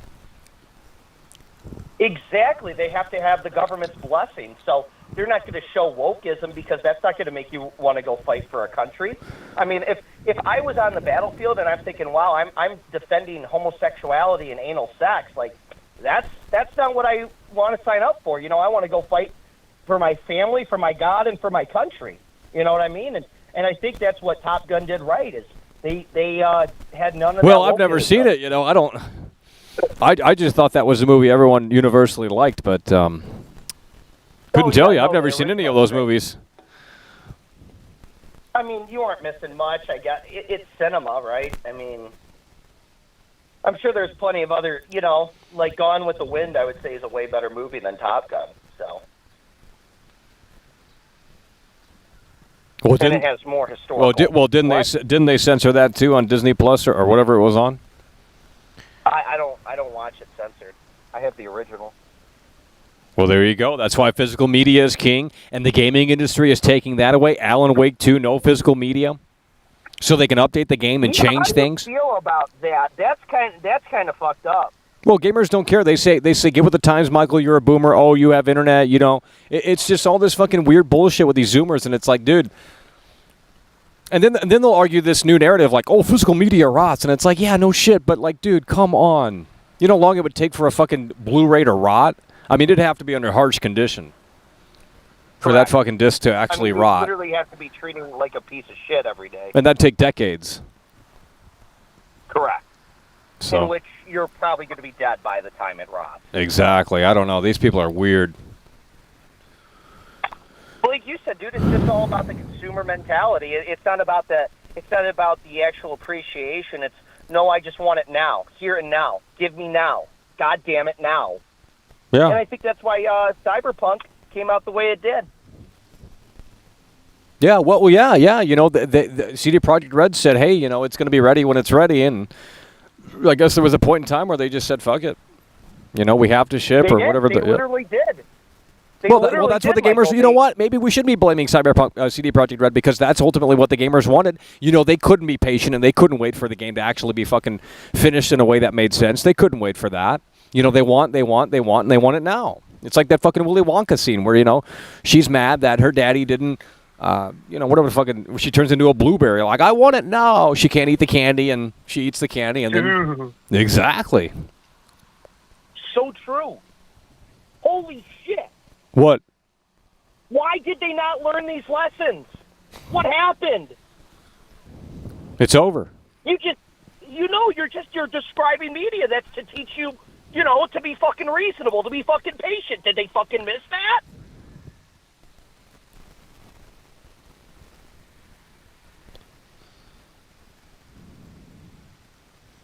Yeah, I don't know. It is over, Mike. It really is over. Oh my God, bro! Now I gotta go watch Willy Wonka. Oh man. Dude, that's a great movie. Well, you know they did. You know, at the end of Fish Tank, they did the skit from the movie. Oh, that's yeah, good, the Good Day thing. Yeah, they did. That's that. amazing, bro. You know, that's fucking incredible. He literally told the contestants to their face, "You get nothing. Good day, sir." That is amazing. And he walked out. What a classic. Holy shit. Oh, you know, you gotta look that up. It was fucking incredible. That's some fucking peak content right there. That's all I gotta say. It is a classic. You know, I mean, people need to learn a little. They need to go back, watch some classics. Watch some classics. Because quite clearly they were trying to articulate a message back then, and I guess the simpletons of today just, you know, didn't register. They were too busy on the phone texting for the message to, you know, get through their head and absorb the information. And here we are. Here we are. It's over. It's really amazing how nobody can call in and have an actual conversation like you and I are having. Isn't that perplexing to you? You know, it is something. Yeah, it is something to think about. They literally can't put. I mean, I've put together, I would say, well more than enough sentences at this point. Yet they get on the air and they fumble the football when the play hasn't even started. Tom Brady's trying to hand them the football, and they just act like a fucking autistic fuck. And, you know, that's why Michael has to move the wheels. Incredible. Incredible. Yeah. Yeah, I was getting a little animated earlier. You know how it is. It's a little hot out. I had to go sit in the car, so got a little hot out. I was getting a little rattled, you know, because I swear the IQ has gone down ever since you started this show for a lot of people. It's like it just has deteriorated completely. I don't know if they're smoking too much pot now that it's legal or what, because the quality of calls, my God. I mean, how does it take Ryan Curtis to have to get in here and have like a cohesive message? But I'm glad he called in because it's been a little while since I've heard from Ryan Curtis. He's a real one, bro. And I'm not just saying that because he came through hard and strong. I'm saying that because, you know, he knows his shit. And he's actually in the fucking entertainment business in a way that makes sense. And it's like, man, that's some cool fucking shit. He has incredible stories, by the way. I'm sure he's shared a couple with you. I mean, he's been there and done it all. Damn. He's met famous people, bro. Oh, You're yeah. absolutely right. The guy's a fucking king. Yeah. Yeah. I mean, When I went to LA initially, he gave me like a list of all of the fucking shit to check out, and we pretty much hit you know. So he helped with that. Because he used to live there. I'm a fucking double. Like they aren't even that far away from each other. They used to live near each other. Yeah. Which is insane to think about how small a world that is. But yeah, I guess I'm gonna be the only motherfucker that comes out, collects that PS5.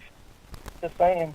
Well, I heard a couple of rumblings. I don't know if anyone's actually coming out. I mean, if no one comes out, I guess. Well.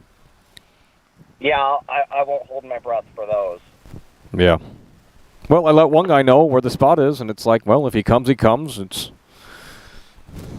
I don't know. It's pretty big value. I will say it's probably going to be, I mean, brand new PS5 is $500 right there, and then the other prize is pretty big too, so. I mean, this is incredible. I wish I had that last time I was out. Holy shit. Well, you know. It's all right, Michael. I'm just giving you shit. Well, we want to see who can step up to the plate here. Because I've heard a lot of stories about, you know, they want to come out and see world class. They got all these excuses, and it's like, well, now you don't have an excuse because I'm going to say, hey, here's some free fucking shit. It's all brand new. Exactly. And hopefully you can put it to good use. If not, I guess you can. Better than most content creators could ever give, frankly. Yeah. Well, we're rolling out the red carpet. You know, if they're gonna make the trek, we're gonna roll out the red carpet for them. Dude, I gotta roll out the red carpet for Starfield. Oh, jeez. What's wrong with that, mister? You had me hyped for this game, all right? You sold me on it. I'm saying, you know what? We're gonna make the best of it. All right? We're gonna try to cheer in a way that makes sense for Todd Howard. Okay? Yeah.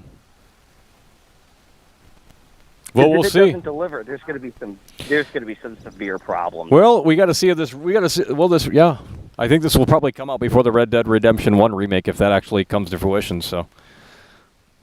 It's going to be a busy later half of the year. I think they would launch it. Probably October. When do you think they would honestly? Yeah, I would Maybe. think. That's when they release the GCA trilogy, so it would make sense. Yeah, October or November. But I mean, there's supposed to be a new Call of Duty coming out. We haven't even heard anything from that. What the fuck? It's already July, bro. What's that all about? Where's that new Call of Duty at? They said there's a brand new. I ain't buying. Oh, God, last year's was trash. It was the same mission, same campaign mission on repeat. And it was supposed to be controversial, too. It's like, oh, this is really, holy shit. Honestly, it felt like I was playing a kid's game most of the time.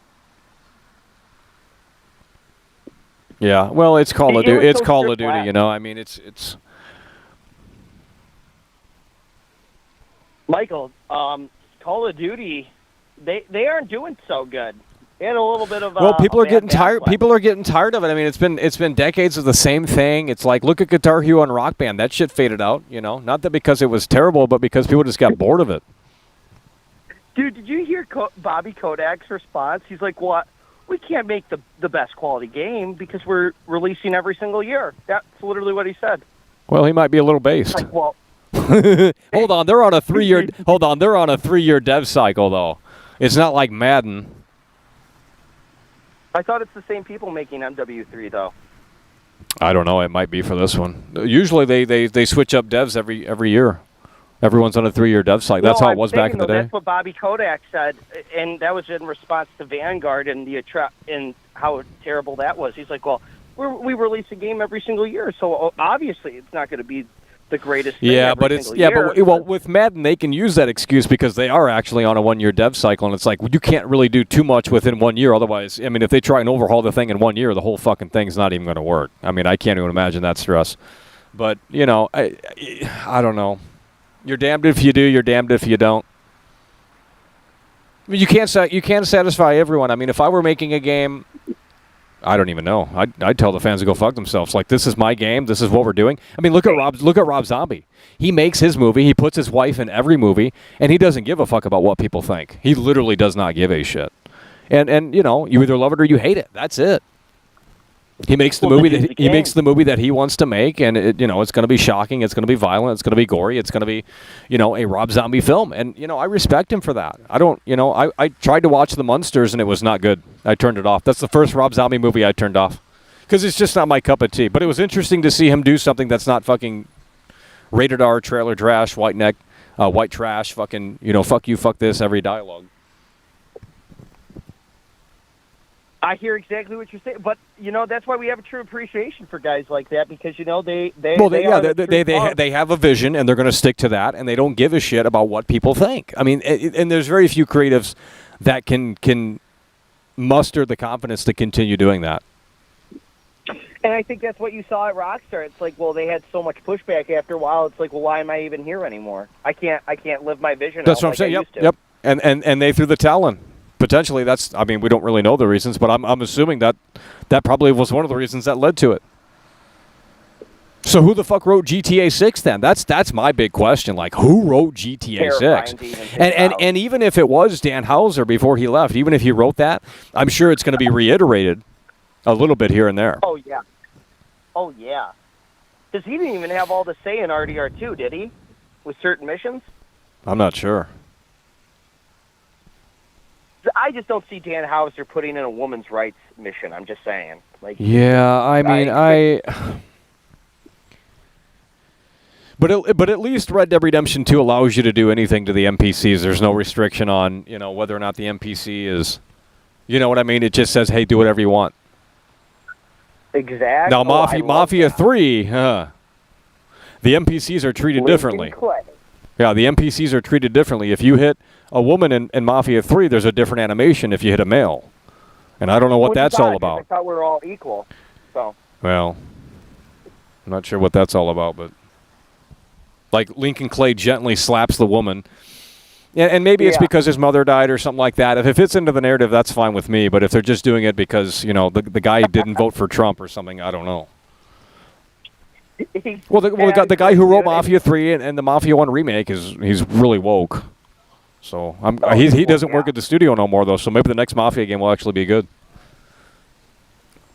That would be the hope, right? Because it just didn't. When I played Mafia 3, because I played that on launch day, it just fell off. Especially after. Oh, bro! If you played it on day one, that shit was amazing because there's a glitch where you can just spawn infinite NPCs and the game will literally crash on PS4. Dude, are you serious? I'm not trolling. You got to get the disc version of Mafia 3, and that's another reason why physical media is badass. If the game's trash and you want to experience all these glitches, they try and patch that shit up. Well, you get the physical fucking copy, and you can roll it back to 1.0, and you'll see all these NPCs come in, and it's insane. That's incredible. Is it a particular area, or you can do it damn near anywhere? No, pretty much anywhere, especially indoors. Like the bodies will just continue to until the game crashes, goes back to the home screen on PS4. Unbelievable. The frame rate gets down to like 15 frames. Oh my god! There's no way. Okay, I gotta look this shit up. Oh yeah, it was a disaster. I've watched the Chrome Cat video, but shit, I didn't know it was that bad. It's pretty. It was pretty fucking bad. Wow. Oh my god, what was that in like 2016, 2017? Yeah, right around there. Oh, yeah, man. Oh, fuck, that game had so much potential too, and what a uninspired piece of shit. Unreal. Well, the only thing good about that game is I like the New Orleans, I like the setting, I like the fucking soundtrack, the cars, the whole vibe of it was fantastic. Oh, yeah. But they didn't really go all the way with it either. And it's like, well, if you're going to depict it from that time frame, they already have a disclaimer at the front of the game, so it's like, okay, well, now let's go with that story, You're saying, well, these, what you're seeing in the game doesn't represent the developers and their thoughts or perspectives, and it's like, okay, well, then let's go with this and do it in a way that's, like, big. Show what happened in 1968 and 9. The climate of that era. Unbelievable. I'm done. It's just watered down slop.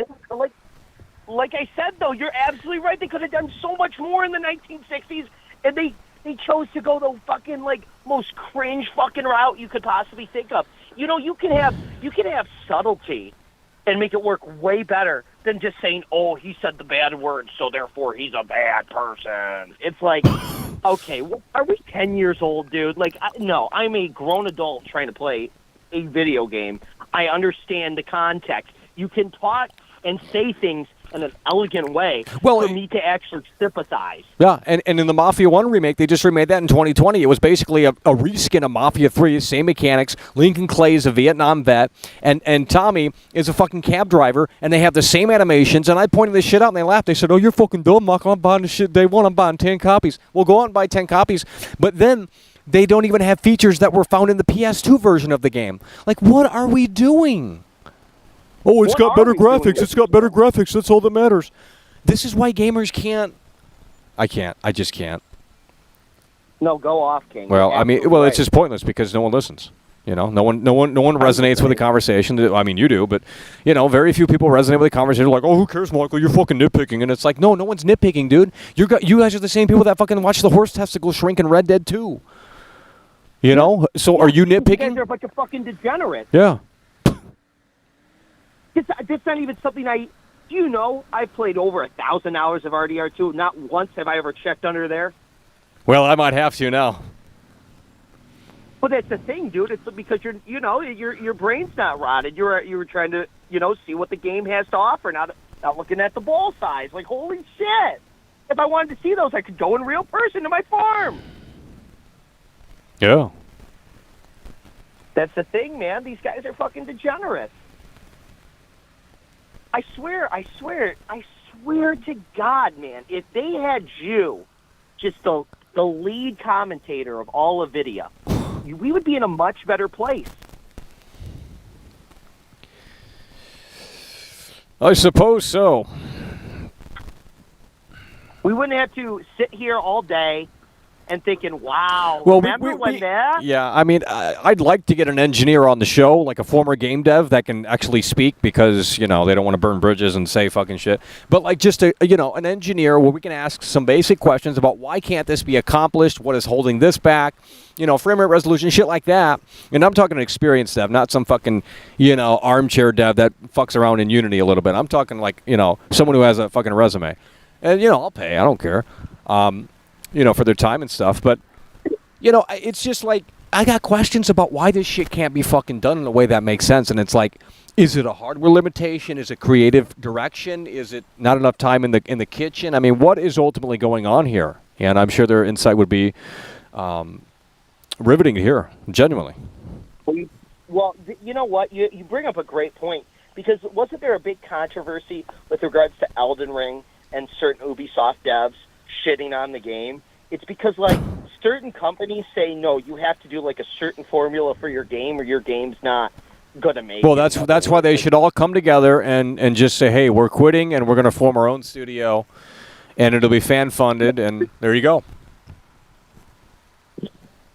I mean, that's essentially what Trepang 2 did, baby. Yeah, that's what you have to do. Yeah, because no one else is going to fucking believe in it. So you have to go totally independent. And that's another thing, when a great game like that comes out, literally made by fucking 4 people, like 4 fucking mad lads. Yeah. It's like the game's talked about from like the hardcore FPS fans, and that's it.